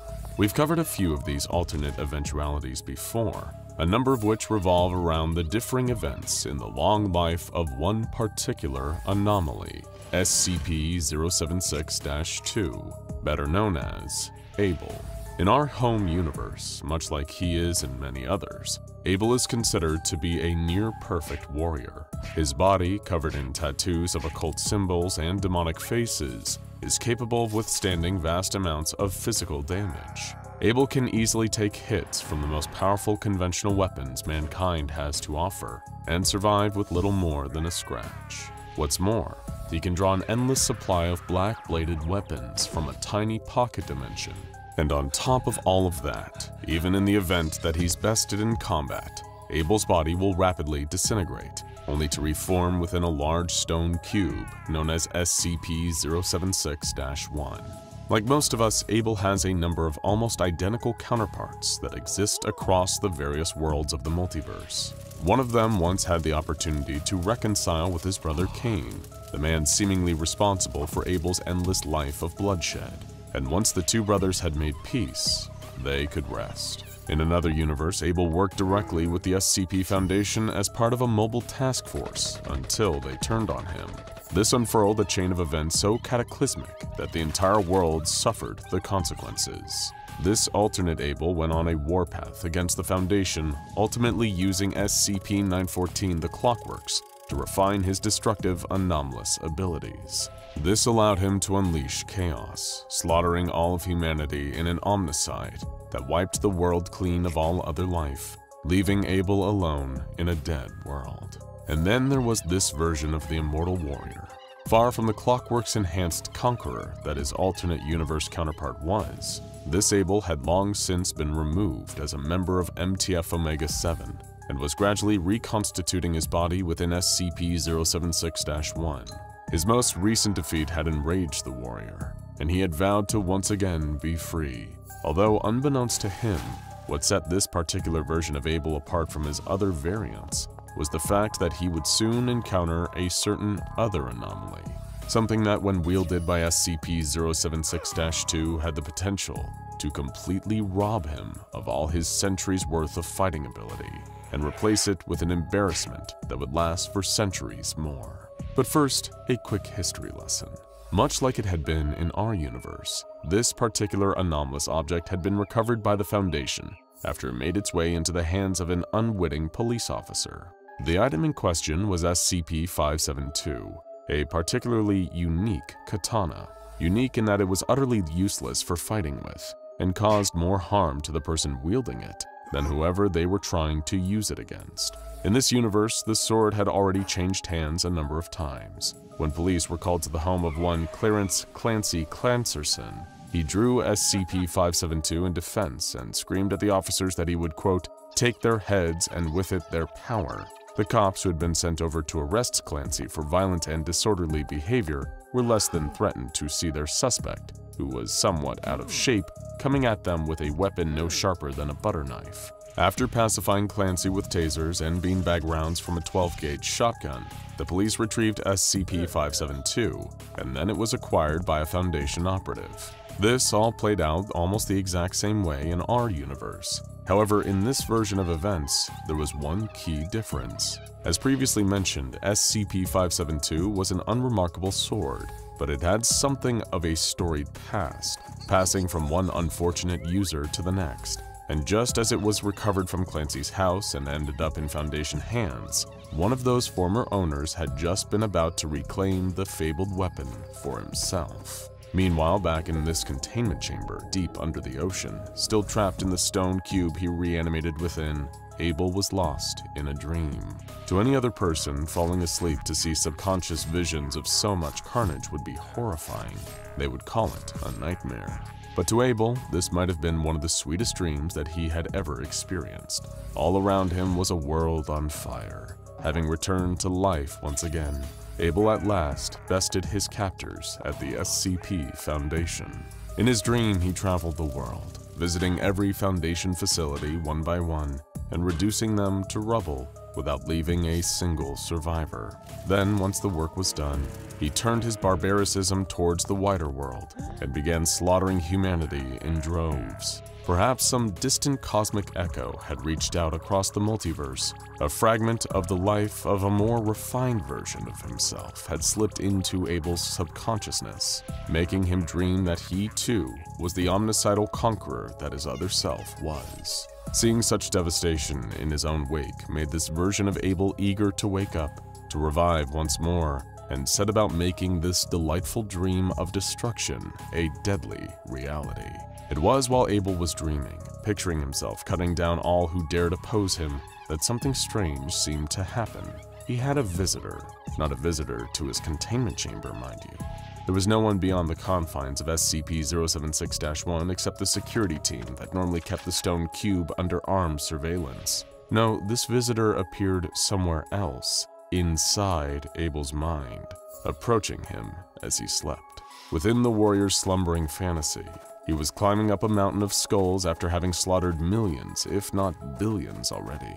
But as he reached the top of the pile of bones and looked out over the horizon, Abel could see that the world beyond was still living. There were just as many people alive, perhaps even more that he'd already killed. His work was not yet done. In fact, it seemed that despite all the lives the immortal madman had already claimed, he had barely even begun. "Oh, Abel," a voice tutted. "Did you really think you could do it alone?" Even though this was a dream, Abel could feel the presence of another. He pulled one of his obsidian-edged weapons from thin air and swiped in the direction the voice had come from, hitting nothing. The blade in his hand seemed to change, its dark metal transforming from solid to liquid. Coming apart in his hands, Abel's sword melted like candle wax under a hot flame, reduced to nothing in seconds. "You can't do it," the voice whispered. "You aren't strong enough, but I can help with that." Pulling out another weapon, a two-handed axe this time, Abel looked around him, trying to locate the source of the taunting noise. Only a coward relies on cheap tricks and illusions, he growled angrily. "Show yourself! Come forward and be slain! Are you a worthy opponent? Are you worth your time?" "Are you?" the voice jested. "We shall see!" Abel yelled. Behind him, a cloaked figure silently appeared. They looked to be adorned in a robe that whipped in the biting cold wind, yet their garments weren't made of any fabric. Instead, they wore a robe made out of pure shadow. Their clothes and body comprised of the same thing. Though they lacked any tangible solid matter, it didn't stop Abel from spinning around, swinging his heavy axe in the figure's direction. Before the blade of the weapon was even halfway through the air, it had already started to become liquid, just like the swords had earlier. By the time it came down to strike at the shadowy visitor, what had once been an axe was just a flick of melted black metal, passing through the intangible specter as Abel found himself once again unarmed. "Speak, Creighton!" he demanded, never one to back away from a fight, even when his weapons were seemingly failing him. "Tell me who you are. I would like to know my adversary's name before I end your worthless life." "I am not here to fight you," the figure replied calmly. "I'm here to offer you the key to your victory, Abel." "What key?" the warrior sneered. "What could you possibly give me?" "Exactly what you need to finish it," the shadow replied, drawing something from a sheath on its belt and holding it aloft. "A weapon that will allow you to become the conqueror you long to be." Abel looked at the object in the figure's outstretched hand, a katana, or at least the shadowy vestige of one. "A sword?" he sneered. "What use do I have for a sword? I can conjure all the blades I need at will." To demonstrate, Abel pulled one of his own black blades, but yet again it began to melt away. "Your weapons have served you well, but they are disposable," the shadow explained. "A true warrior deserves a sword worthy of his fighting prowess." "I have killed scores of men throughout the ages," the immortal warrior retorted. "And I never needed any special sword to do that." "And that is why, no matter how many you kill, you will always be beaten." In his dream, Abel paused a moment, looking at the katana and considering. Then he reached his hand out to grip the shadowy hilt. In that same split second, SCP-076-2 awoke once again from his slumber and broke free of the stone cube encasing him. As he killed his way through the Foundation personnel in the facility housing SCP-076-1, Abel had only one thought in his mind. He needed that sword. You see, what the immortal maniac was unfortunately totally unaware of was the interesting effect SCP-572 could have on people. As well as being a totally useless sword, anyone who picked it up will instantly believe the katana of apparent invincibility to be an all-powerful weapon of ancient legend. Despite the sword being crudely made, blunt, and generally unfit for any use, the wielder will maintain the belief that it not only has perfect balance and cutting power, but that the sword has also imbued them with unparalleled strength and invincibility to damage. And now, either through the sword itself extending this cognito-hazardous influence into Abel's dream, or by the interference of some unknown trickery, one of the most dangerous anomalous killers in the world was making a beeline straight for SCP-572, and he wasn't the only one either. At a previous point in time, a man by the name of Zach had purchased SCP-572 on eBay, but it was far more than just an oddity to him. He wasn't looking to start a sword collection. As a child, he had been obsessed with comic book superheroes, and when Zach bought that katana, he intended to use the blade to dispense vigilante justice against those who preyed on the innocent. And even before he held it in his hands, Zach too felt the anomalous pull of the katana, knowing in his heart it was the perfect weapon to transform him into a hero. Of course, he had quickly been disproven when, on his first night of crime fighting, Zach had been hit by a mid-sized sedan in a multi-story parking lot and suffered a concussion. Sent to the hospital and then charged with attempted assault, Zach had long since lost any and all interest in ever donning his costume, comprised of hockey pads and a ski mask, or picking up the sword ever again. But as time had gone on, that old familiar pull had started to gnaw at Zach, urging him to get back in the superhero game, forgetting how poorly that had worked out for him last time. One problem still stood in his way though. He needed his trusty sword back.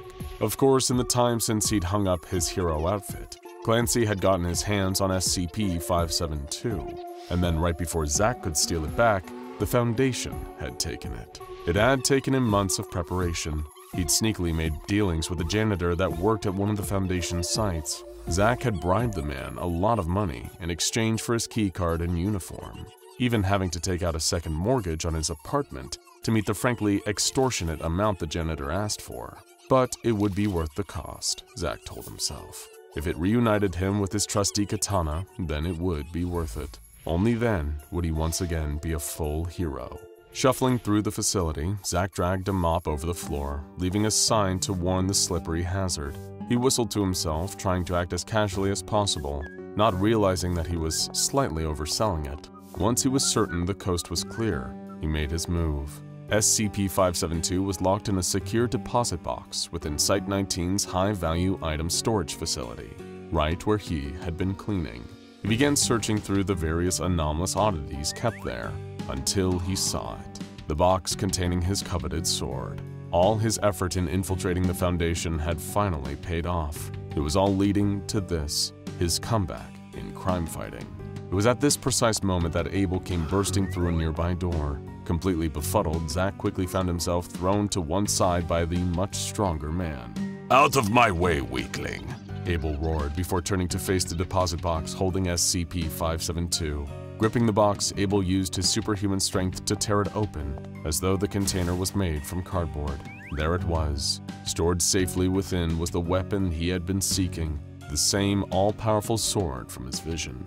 At last, he declared, reaching for the hilt. This sword belongs to me! The second that Abel hoisted it into the air, he felt a human weight dash towards him, only to shrug it off as it made impact. Zach tumbled to the floor, winded as Abel barely flinched at the attempted tackle. You fool, he roared. You dare come at me? You'll be the first to fall to my new blade, the first of this pathetic world of unworthy opponents to die in my conquest. Zach frighteningly raised his arms in an attempt to shield himself. When Abel raised the sword menacingly above his head, the mortal man knew what the sword was capable of, or so he thought. As Abel brought the blade swiping downwards, its true ineffectiveness as a melee weapon was on full display. SCP-572's dull, poorly balanced blade barely grazed Zach's arms as he protected his face. In fact, beyond the initial swat, it barely hurt. I don't understand. Abel stammered, looking at the katana in confusion. This is meant to be a warrior blade, a weapon of champions and conquerors. Yeah, that's what I was thinking, Zach replied, also suffering from SCP-572's cognitohazardous effect. He'd fully expected to die a second ago, slain by the very weapon he had been hoping to reclaim. Still, maybe it's just because it's your first go? I could show you how to— Silence! I will not fall for that, Abel interrupted. Let me see here, maybe the angle was off? Or how about I use both hands here? Let me just— Once again, Abel hoisted the weapon, this time with both hands tightly gripping the blade, intending to bring it slashing down in a big swing like a woodsman cleaving a log in two. Unfortunately, as he raised the sword, the blade caught an exposed light fixture above. Sparks burst from the ceiling as an electrical current shot through the metal and gave Abel a nasty shock. Oh, God! What is the meaning of this? He shouted in frustration. I've been alive for centuries, killed thousands upon thousands of men since the dawn of civilization. Why can't I use this sword? Well, performance issues for a guy your age? Hardly an uncommon problem, Zach joked. Both turned at the sound of a door kicked open, the clomp of heavy boots on the ground as a Foundation security team burst in. SCP-076-2, drop your weapons and— The commander stopped mid-shout. Wait, that's not one of his regular swords, is it? Sir, that's, One of the officers paused inside. I think that's SCP-572. Attack me! Abel yelled at the Foundation officers, pointing the dull tip of the katana at them. If you dare, for now I wield the greatest blade known to the universe. You will all fall in a single stroke of my new weapon. And once you have fallen, so shall the world! SCP-076-2. Abel, look, just put the thing down. The commander urged. Trust me, you'll thank yourself. You pathetic fools are so afraid of the chaos I will unleash, the warrior declared. Such unworthy opponents! Okay, I've seen enough. The security commander sighed. Deadly force authorized. Light them up, boys! On the commander's signal, a hail of gunfire erupted, bullets raining down on Abel. He slashed SCP-572 through the air, certain that what he thought was a mighty sword could easily cut through the oncoming bullets. Of course, that may have been true if SCP-572's only real power was not having any power at all. Each shot struck Abel's center mass, barely damaging him given his body's natural resilience to harm, particularly from such small arms fire. Although he didn't find it any less annoying that he couldn't seem to properly wield his new katana. Oh, are you kidding me? He huffed to himself. What is with me today? Can't get the hang of this thing. Come on, Abel, it's still a sword. The weapon that will allow me to conquer this whole world, but if I can just get the swing right! Calmly knowing that the weapon itself posed no threat, even in the hands of an immortal mass murderer, the security team moved in to apprehend Abel. Before they could take the katana from his hands, he dashed towards them, swiping the sword back and forth, hoping to at least hit someone to get the ball rolling on his omnicidal rampage. Instead, thanks to the influence of SCP-572, he miscalculated, took a wrong step, and slipped over on a patch of freshly mopped tile, landing in a heap next to a wet floor sign. The security team all winced, feeling the second-hand embarrassment practically radiating off of Abel as the ancient anomalous warrior lay on the floor after a spectacular fall. Then, one by one, they all burst out into uncontrollable fits of laughter. But while they were distracted, they were completely oblivious to Zach, who emerged from his hiding place and picked SCP-572 up off the floor. He breathed a sigh of relief, reunited with his prized weapon, having forgotten the severe injury it caused him last time. You, Abel wheezed, still lying in a puddle of mop water. Who are you? Zach gave a slight smile, unzipping the janitor's overalls he had on to reveal a set of hockey pads underneath. He slipped a ski mask over his face before turning back to Abel and replying in his most epic voice, I'm Captain Katana. Unfortunately, his return to crime fighting would be as short-lived as Abel's own turn with SCP-572, as Captain Katana found himself hit by a bus on his way home after trying to use the katana of apparent invincibility to cut said bus in half down the middle, and failing in a rather painful fashion. The thin, pale humanoid anomaly had just found itself in Minecraft, of all places. The all-too-familiar wail of emergency alarms rang out through the corridors of the Foundation facility. It had happened again, another containment breach. Of course, the on-site personnel were more than familiar with the protocols for a situation like this, so well versed in what to do during an emergency that it had become second nature. Whether they were research staff evacuating for their own safety, or security teams moving in to recapture the escaped anomaly and get the situation under control, everyone was moving like they had been programmed, muscle memory taking over. The loose anomaly was none other than SCP-096. All Foundation personnel were alerted and reminded not to look directly at the creature. There was just one problem. They couldn't look even if they'd ignored their order to try. Nobody could, because the Shy Guy was nowhere to be found. Well, nowhere in the real world, at least. This whole situation, bizarre even by Foundation standards, had all started with an experiment involving a member of the disposable D-Class personnel. Yet another dangerous convict serving one of several life sentences, now being used as an expendable human lab rat for the Foundation's often sinister purposes. The experiment in question was an attempt to further test the limitation of SCP-096's abilities. By now, the Foundation had done extensive research into the creature known as the Shy Guy. They knew its particular brand of anomalous qualities were triggered when anyone looked directly at it. Being observed would instantaneously send SCP-096 into an uncontrollable rage state, causing it to pursue its observer until they were no longer standing. SCP-096 was known to be able to travel at speeds so relentless, it was pretty much impossible to stop. One moment it was sobbing and screeching in its cell having just been observed, and minutes later, the wide-jawed, long-limbed monster was standing behind whoever had seen it, making its screaming face the image its victim took to the grave with them. Foundation researchers knew that SCP-096's rage state could be triggered by as little as someone seeing the slightest hint of a creature. Even if the Shy Guy had been captured as a tiny speck in the background of a photograph, it would come after anyone whose eyes so much as glanced over that speck. It also didn't matter how far away the observer was. SCP-096 could not be outrun.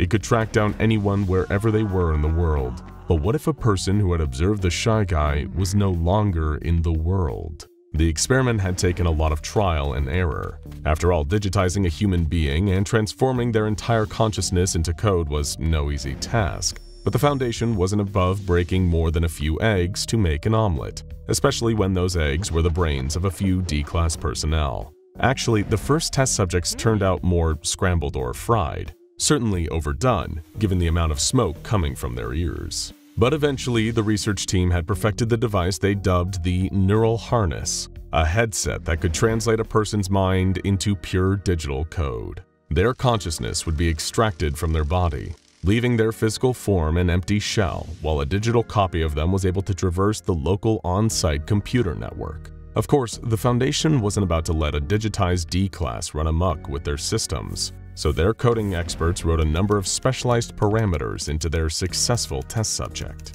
Now the digital D-Class could be programmed to follow the Foundation's directive. From his perspective, it was like he was floating through cyberspace, towards the system that the Foundation had directed him to.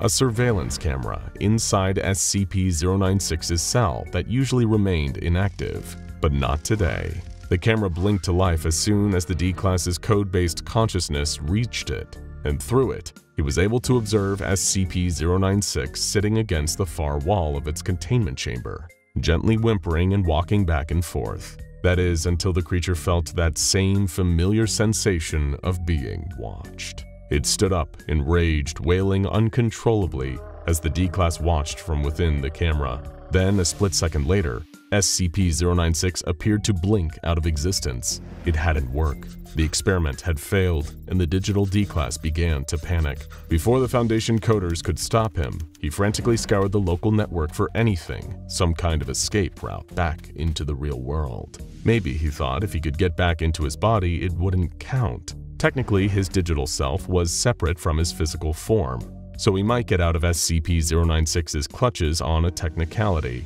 But it was impossible. His body was already burned out by the neural harness. There was no way for the D-Class to transfer himself back. There was only one option left: hide. And as it turned out, someone had forgotten to uninstall a certain building game from a computer in one of the Foundation doctor's offices. The D-Class's digitized mind zapped him into Minecraft. From his point of view, it was like he existed within the game itself. He did a computerized equivalent of breathing a sigh of relief, only to take back all those ones and zeros in a horrified gasp as he noticed a tall, wiry framed figure before him. It hadn't worked. SCP-096 had still managed to follow him into Minecraft. Even in a world of computer code, the Shy Guy was able to dispatch its digital observer quite easily, and what had once been a living human mind in the form of binary code was quickly deleted. But that's when SCP-096 started to take notice of its surroundings. With the most recent person to see it gone, it had the chance to actually take in where it was. The bright rays of warm light coming down from a cube-shaped sun reveal a welcoming landscape all around, constructed entirely from cubes. It fascinated SCP-096, instilling a kind of childlike wonder in the Shy Guy, the likes of which it hadn't experienced since it couldn't remember when. Rather than leaving, instantly reappearing in its containment chamber, SCP-096 made the conscious decision to start exploring. There was a mountainous biome surrounding SCP-096, stony spires reaching up towards a clear sky with a waterfall cascading its way down the nearest of them. At the foot of the mountains was the opening of a cave, which the Shy Guy found itself wandering towards. The light from the sun, while a pleasant and welcoming change to the surroundings it was used to, was a little harsh on SCP-096's sunken eyes. So instead, it began to gravitate towards the shadowy confines of the caves, not unlike the usual darkness of its containment chamber back at the Foundation. Traversing through long, winding corridors of stone, SCP-096 found itself having to bend down to avoid hitting its head on the cave's low ceiling. Obviously, this formation of rocky blocks had informed with someone of the Shy Guy's height in mind. There was a low, warm glow coming from the farthest side of the tunnel, and the thin creature made its way closer and closer, despite the stone walls around it feeling like a tighter confinement than its cell. Approaching the source of the light, SCP-096 was relieved that the cave opened out into a more spacious area, the cramped tunnel giving way to an expansive chamber that lay within the heart of the mountain. The warm, orangey glow that had been coming from a flowing stream of boiling hot lava that seemed to trickle down from somewhere above, creating a deadly, fiery pool directly in the Shy Guy's path. But just before it could turn back and leave the cave through the way he came, SCP-096 sensed that familiar feeling of something observing him. Across the lava pool on the other side was a creature comprised of a green cube for a head, with a long, armless cuboid body and 4 cubed feet. If it had been present in the real world, it might have been made out of leaves like a living shrub. It was staring directly at the Shy Guy from across the lava, only for this strange newcomer to disappear a moment later. The creeper hissed before it realized that SCP-096 had leaped up behind it to land a fatal blow. But little did the infamously anxious anomaly realize that the sentient shrub wasn't done. There was a colossal boom that caused SCP-096 to stagger backwards, whimpering at the sudden loud explosion and the pain that had accompanied it. The creeper had blown itself to pieces, but in doing so, had left a lasting injury that caused SCP-096 considerable discomfort as it began limping towards the cave that led out the opposite side of the mountain. Despite its injury, the Shy Guy was still able to move with relative ease, and the further it went, the more it seemed to gradually heal. However, it was as it stepped out once more into the sunlight that the creature realized just how hungry it was. Back in the real world, it hadn't eaten for several hours, and surprisingly, even while accidentally stuck in digitized form, the hunger mechanics of Minecraft were having an effect on SCP-096. The Shy Guy started searching around for anything that could prove to satiate its hunger. There was a grove of trees not far, so SCP-096 lumbered to take a closer look. It couldn't be certain, but it felt there was at least a slim chance that there were apples growing amongst the leaves. But even at the anomaly's own elongated height, it couldn't simply reach up to pick them. However, it was while swiping its arms up at the tree that the Shy Guy swung its fist and knocked at the tree trunk. To the creature's surprise, it was able to chip away at the wood with its hands, punching at the tree until the trunk had been reduced to a collection of wooden blocks that the Shy Guy was able to collect. And sure enough, some red apples dropped from the leaves above. enough to quell the hunger that SCP-096 was feeling, at least for the time being. Nearby, something was moving through the trees. It was yet to lock eyes on SCP-096, but the second it did, the mob would surely have sealed its own fate. As it moved around, minding its own business, the tall figure overheard the sounds of the Shy Guy eating, and its attention was drawn to where the creature was standing, enjoying an apple. Sensing that it had been seen, SCP-096 turned and locked eyes with the entity. It was perhaps the only other being in Minecraft that was a similar height and stature to the anomaly itself. In fact, the pair were strikingly similar. Before SCP-096 could carry out its usual method of attack, the Enderman suddenly teleported out of view. But it was too late now. Both it and the Shy Guy had looked at the other's face. Both had been provoked and were compelled to react in exactly the same way. Just as SCP-096 entered its rage state, the Enderman too opened its mouth and began to shake, making loud, lengthy sounds not dissimilar to the Shy Guy's own angered screams. But something profoundly strange happened next. SCP-096 and the Enderman kept attempting to pursue one another, appearing in a new location within the Minecraft world, neither one getting close enough to the other. They'd teleport, only for the other to teleport away the moment they saw each other, each trying to catch one another but always staying one step behind. This rapid chase almost became a strange, ongoing sort of teleporting dance between SCP-096 and the Enderman. At first, the Shy Guy had been compelled to attack the Enderman, like it was with any who looked directly at it. But as they appeared and disappeared from place to place, the creature started to feel an odd kinship with this shadowy fellow. It was so used to being frightened and alone, to its overwhelming feelings of insecurity and self-loathing, that the simplicity of just traversing the open world, with a creature very alike itself in many ways, it had all come as a welcome change. SCP-096 found it therapeutic even, and before long was following the Enderman not out of any intention to do it harm, but just to feel, for a little while, like it had a friend. Just a little bit longer, SCP-096 thought, welcoming the enjoyment it felt playing this game of Minecraft. There were a few rumors after the break of day came. Whispers that were passed on from the lips of trader caravans as they traveled from settlement to settlement. Not many people would have believed it way back then. It sounded just like a legend out of an old western. Too good to be true. A shadowy stranger wandering the wasteland, righting wrongs wherever he finds them. Then when the job's done and innocent people are safe once more, he walks off into the horizon without asking for so much as a thank you. Like we said, folks would have a hard time believing such a fanciful tale.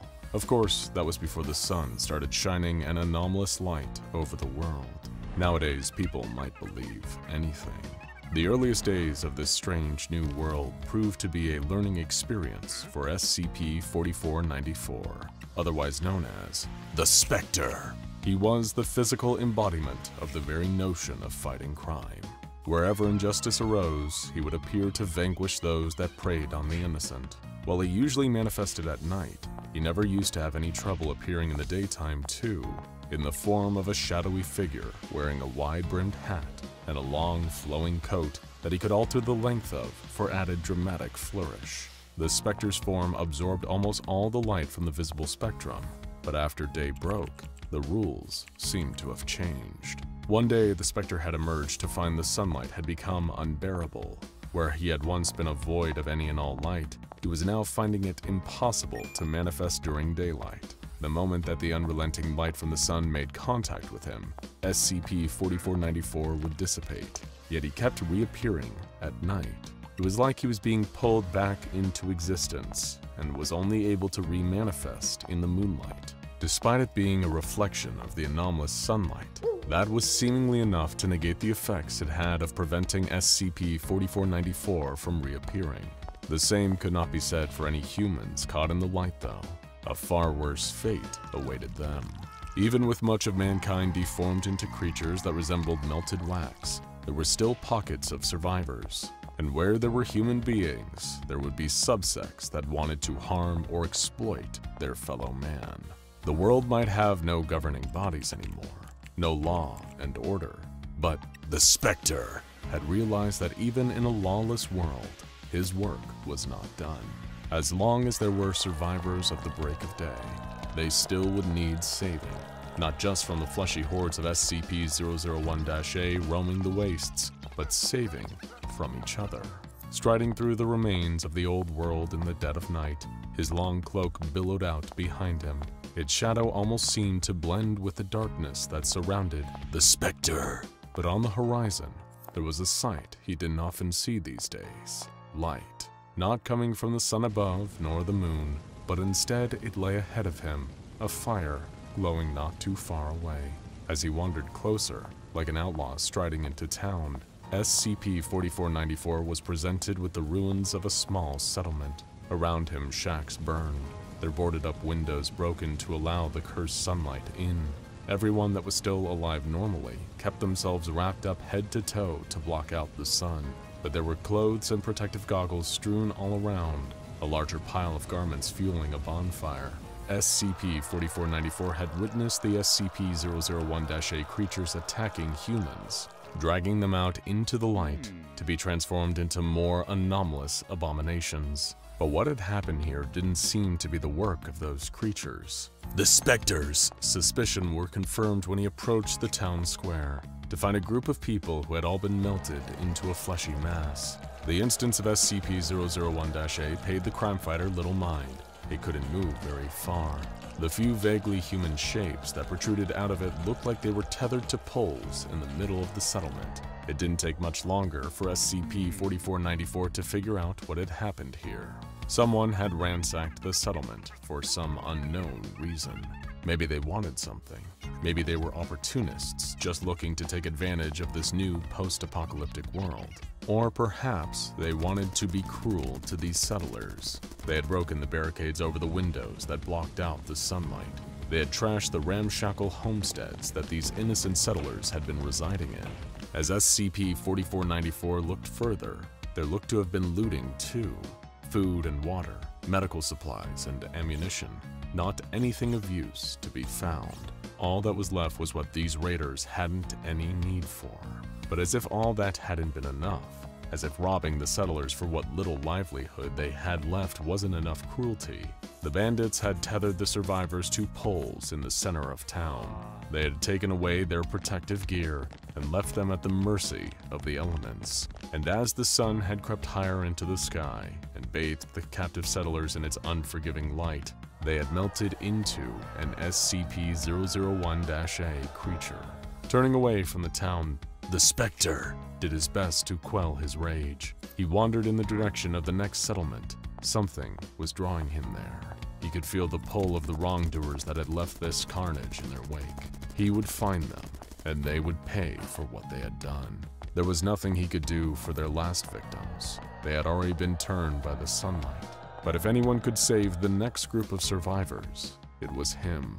As the wind howled, the shadowy figures cloaked flapped in the breeze. The next settlement looked similar to the last, although still intact. Shacks built from sheets of corrugated iron and other scrap metal, all welded together so that not even as little as a tiny beam of sunlight could bleed through.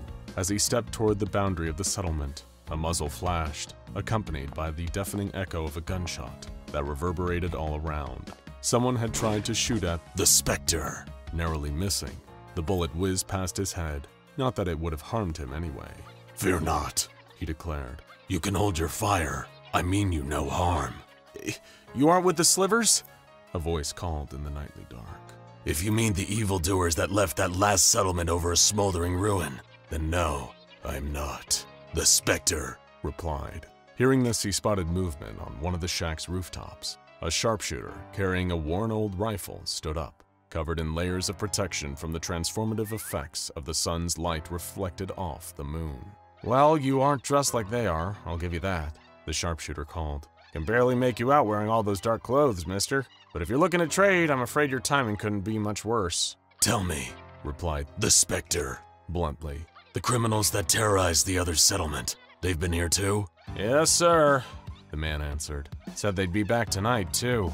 I've come to help, to do away with those that would inflict justice on the innocent, SCP-4494 explained in his typically dramatic cadence. You call them slivers, yes? Well, they call themselves that, the sharpshooter said. on account of their choice in outfits. They look ridiculous, but they've covered their protective clothing in slivers of metal and glass. That way they're not only protected from light, but their clothes reflected back at other people too. Dastardly villains taking advantage of what has befallen the sun.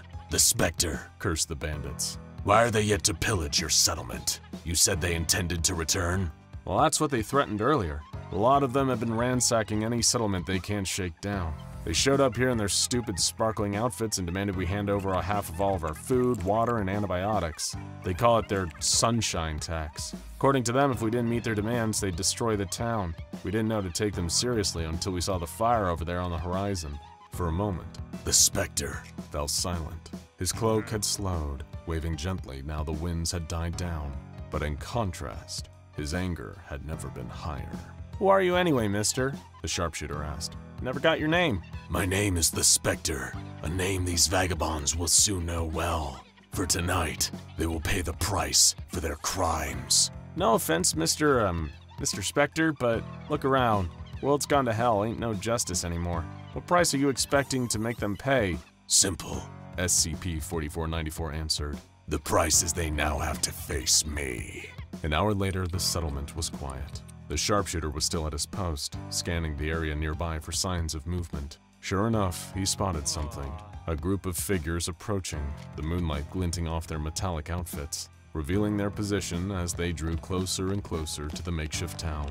The slivers were coming, but there would be something else waiting for them when they made their way into the settlement. The other settlers were awake, despite how late it was, wearing their protective layers and peeking through cracked doors, only to slam them shut as the glimmering gang crossed the threshold into their ramshackle home. The slivers whooped and jeered, brandishing weapons and threatening the settlers to show themselves before the bandits would break into their shacks and do to them what they'd done to their neighbors at the other town.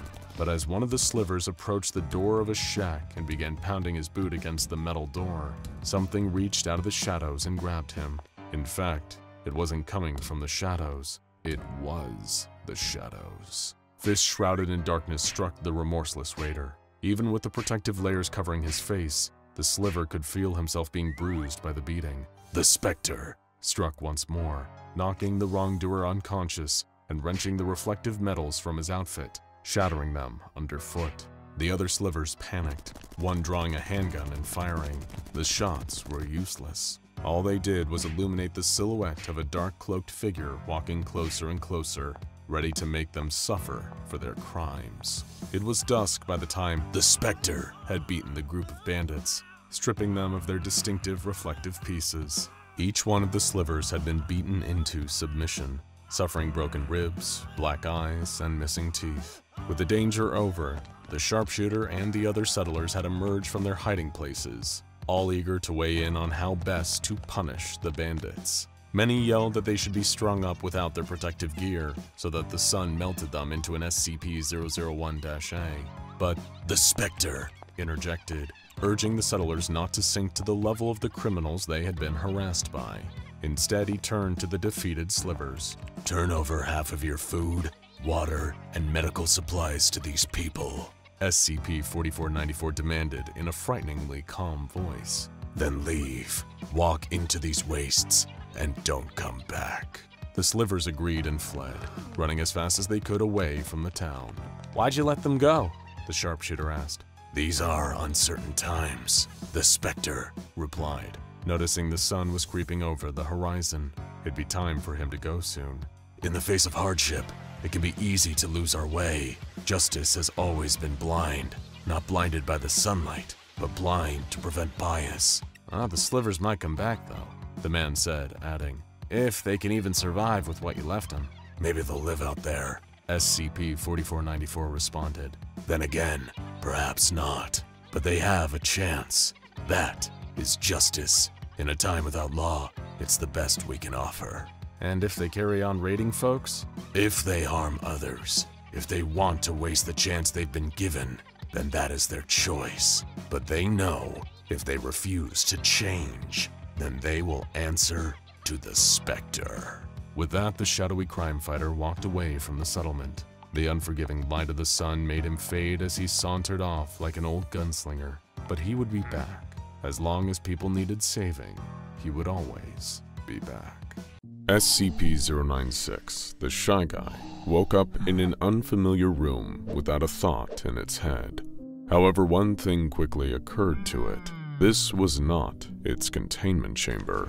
No, the solid steel cube that had kept it locked up for decades now didn't have a front desk or walls covered in strange childlike murals or tinny party music playing over old speakers. Wherever SCP-096 had found itself, it certainly wasn't the place it had come to call home. If it could read, it would have registered the words behind the front desk, painted onto the wall, "BANBAN's Kindergarten, where joy comes alive." Little did 096 know, something really did come to life here at BANBAN's Kindergarten, but it definitely wasn't joy.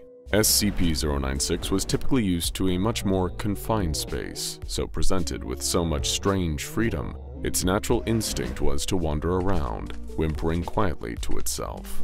This place was certainly peculiar, with multiple large reinforced doors, each one having a large red button fixed to the wall above them. A strange green creature was painted on the wall, with an affixed speech bubble that read, "Jumbo Josh says, eat fruits and vegetables if you want to be strong like me." Though 096 paid no mind to such things. This place looked like an SCP Foundation containment facility, mixed with an off-brand Chuck E. Cheese. And some tiny part of the Shy Guy's dim and dismal brain wanted to see more of it. What other secrets could it hold? The Shy Guy pressed one of the big red buttons, causing the doors to open underneath it. There was a faint sound of childish laughter somewhere down the distant hall. How had it ever found its way into such a strange place? The deeper the Shy Guy wandered, the more strange murals it saw on the wall. There was one for a large orange cartoon jellyfish with one staring eye, where the speech bubble read, "Stinger Flynn says, having many arms allows me to help a lot of people." Then, a squat blue gorilla-like creature with sharp lower teeth had a speech bubble that read, "Captain Fiddles says, ooga booga, booga ooga." A white feminine cat-like creature had the speech bubble, "Banbalina says, kindness is free, so sprinkle it everywhere." A misshapen pink bird creature had the speech bubble, "Opila Bird says, laughter is the best medicine, so make sure to smile." And of course, most importantly of all, presiding over the creativity room, was a mural of a grinning red creature wearing a pair of party hats on its head like horns. His speech bubble read, "BANBAN says, sharing is caring. Your pancreas is mine."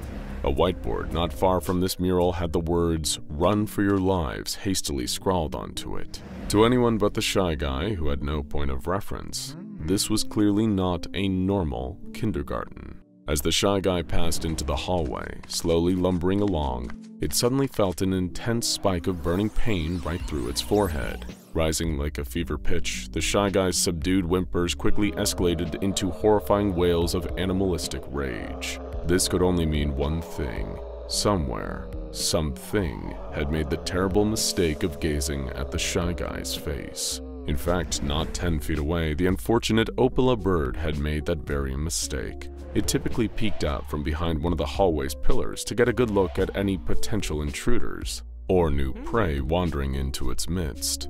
But this time, the beastly bird's curiosity had taken it from predator to prey itself. Though it wouldn't realize this until it was already too late. As the mutant bird creature skittered back into the cavernous hall filled with plastic trees and an underwhelming play area, the Shy Guy came galloping after it on all fours, roaring with fury. The Opila bird was shocked to see the creature giving chase. "This doesn't make sense. I meant to chase you. You're not meant to chase me." But things are rarely fair when it comes to the Shy Guy. Arguably one of the most dangerous Euclid-class creatures ever kept in Foundation containment. The Opila bird flapped desperately towards the boarded-up escape hatch, but the Shy Guy was so much faster. It grabbed hold of the bird, gripping it in its iron clutches, and began to stretch open its bottom jaw with a blood-curdling roar. We'll spare you the details of what happened next, but suffice to say, little more than a handful of feathers were left. After finishing off the Opila bird, the Shy Guy reverted from rage back to pitiful sadness. This place was no better than the SCP Foundation. There were still creatures here to look at its face and drive it into a state of extreme emotional distress. It was horrible. The Shy Guy needed to find a way to hide himself away again, so he decided to tear away the planks covering up the escape hatch and lope down the narrow hall. In there, the Shy Guy actually found something to its liking. 2 platforms, one on either side of the room, with what seemed to be a deep, dark chasm between the two. For most, there was an electrical lift system for carrying them between the platforms, but the Shy Guy had no interest in the platforms. He only sought the darkness below, where nobody could see his face. That would suit him just fine. The Shy Guy jumped over the guardrail and plummeted down below into the dark. Feeling the air against its cold gray skin as it felt wonderful. It dared to think that it might even find solace in this deep, dark place, but as soon as he hit something solid, some kind of metal lift system, alarms went off, and flashing red lights soon made everything down there in the darkness visible. To be exposed like this while it thought it was hidden was the dreaded Shy Guy's worst nightmare. Little did he know, he would soon become the worst nightmare of a number of other beasts. As the Shy Guy crawled off the metal platform, hoping that perhaps it could find another place to hide down here, its hands and feet splashed into shallow water. Had something sprung a leak down here? The Shy Guy began wandering the half-dark as the water of this flooded sub-basement area pooled around him. It had no idea that another creature was already sneaking up behind it, getting ready to strike. Before 096 could even react, several whip-like orange tentacles wrapped around its limbs and began delivering an antagonizing shock through its body. More tentacles came in soon after, wrapping around the Shy Guy's body and face, delivering shock after shock after shock, with its millions of tiny, venomous stinger barbs. For a second it seemed like the surprise attack might actually be able to subdue the monster, but little did the Shy Guy's attacker, the monstrous real Stinger Flynn, know that attacking it was just another way to activate its infamous rage state. The second that Stinger Flynn relented, even just for a moment, the Shy Guy grabbed him by the tentacles and slammed him into the watery floor, again and again and again, until the grip of his tentacles loosened around the Shy Guy's body, and he was defenseless. With Stinger panicked and immobilized, the Shy Guy released the full force of his supernatural fury, striking the demonic jellyfish with his fists until what was left couldn't be distinguished from the water it used to be floating in. Stinger Flynn had been completely annihilated. The Shy Guy once again temporarily returned to a state of calm and wandered out of this watery basement into a nearby hallway, where everything was bright and dry. The walls were painted in garish, childlike drawings of a jungle with janky-looking animals. The Shy Guy paid no mind to any of it. All he wanted was to find somewhere that he could actually be alone, and away from prying eyes of all these freaks. This dream was short-lived, because as soon as the Shy Guy found a new room, a wide-open auditorium filled with inflatable jungle trees, like a crude play area, he was being stalked yet again. A powerful, muscular predator with veins stretching over its bulging muscles and blue skin. It knew that this intruder had already killed 2 of its fellow garden dwellers, but this time, it would put this spindly, pale stranger in its place. The Shy Guy heard something rumbling towards it from behind, and turned upon hearing the blood-curdling war cry of Ooga Booga Booga Ooga. It was the gorilla-like Captain Fiddles, with strands of saliva hanging from his tusks. He leaped onto the Shy Guy and began pounding into its hideous face with his huge blue fists. Captain Fiddles would destroy the Shy Guy, pound him into the concrete until he stopped moving. The one thing that Captain Fiddles didn't expect was for the Shy Guy to start fighting back. And he was about to learn the hard truth that the Shy Guy could fight a lot harder than him. The SCP's spindly but immensely powerful arms grabbed Captain Fiddles by the shoulders and threw him into the wall, causing huge cracks to crawl up towards the ceiling. Before Captain Fiddles could even think about wrenching himself free, the Shy Guy leaped to his feet and bounded over to him. The Shy Guy grabbed Captain Fiddles by the ankles and ripped him out of the wall, letting his body drop to the floor and then unleashing hell upon him. Captain Fiddles would have begged for mercy if he wasn't already dead. Before the Shy Guy could even begin to calm down, a trapdoor opened in the floor beneath him, dropping him into a new area, a multicolored maze where 096 was trapped like a helpless rat, with the body count of an atomic bomb. Once again, the Shy Guy didn't need to go looking for trouble, because trouble was already on its way. The pure white, cat-like BANBAN pounced from a sharp corner in the maze, claws bared. She jumped onto the Shy Guy, latching onto him and clawing, trying to scratch his nightmare of a face. If the Shy Guy had ever possessed anything resembling patience, it would have run out long before now. He grabbed BANBAN, shrugging off the pain of her claws and tossing her into the darkness high above. She flew off with a cat-like yell and hit some distant ceiling with a crunch. Suffice to say, she wouldn't be back to bother the Shy Guy again.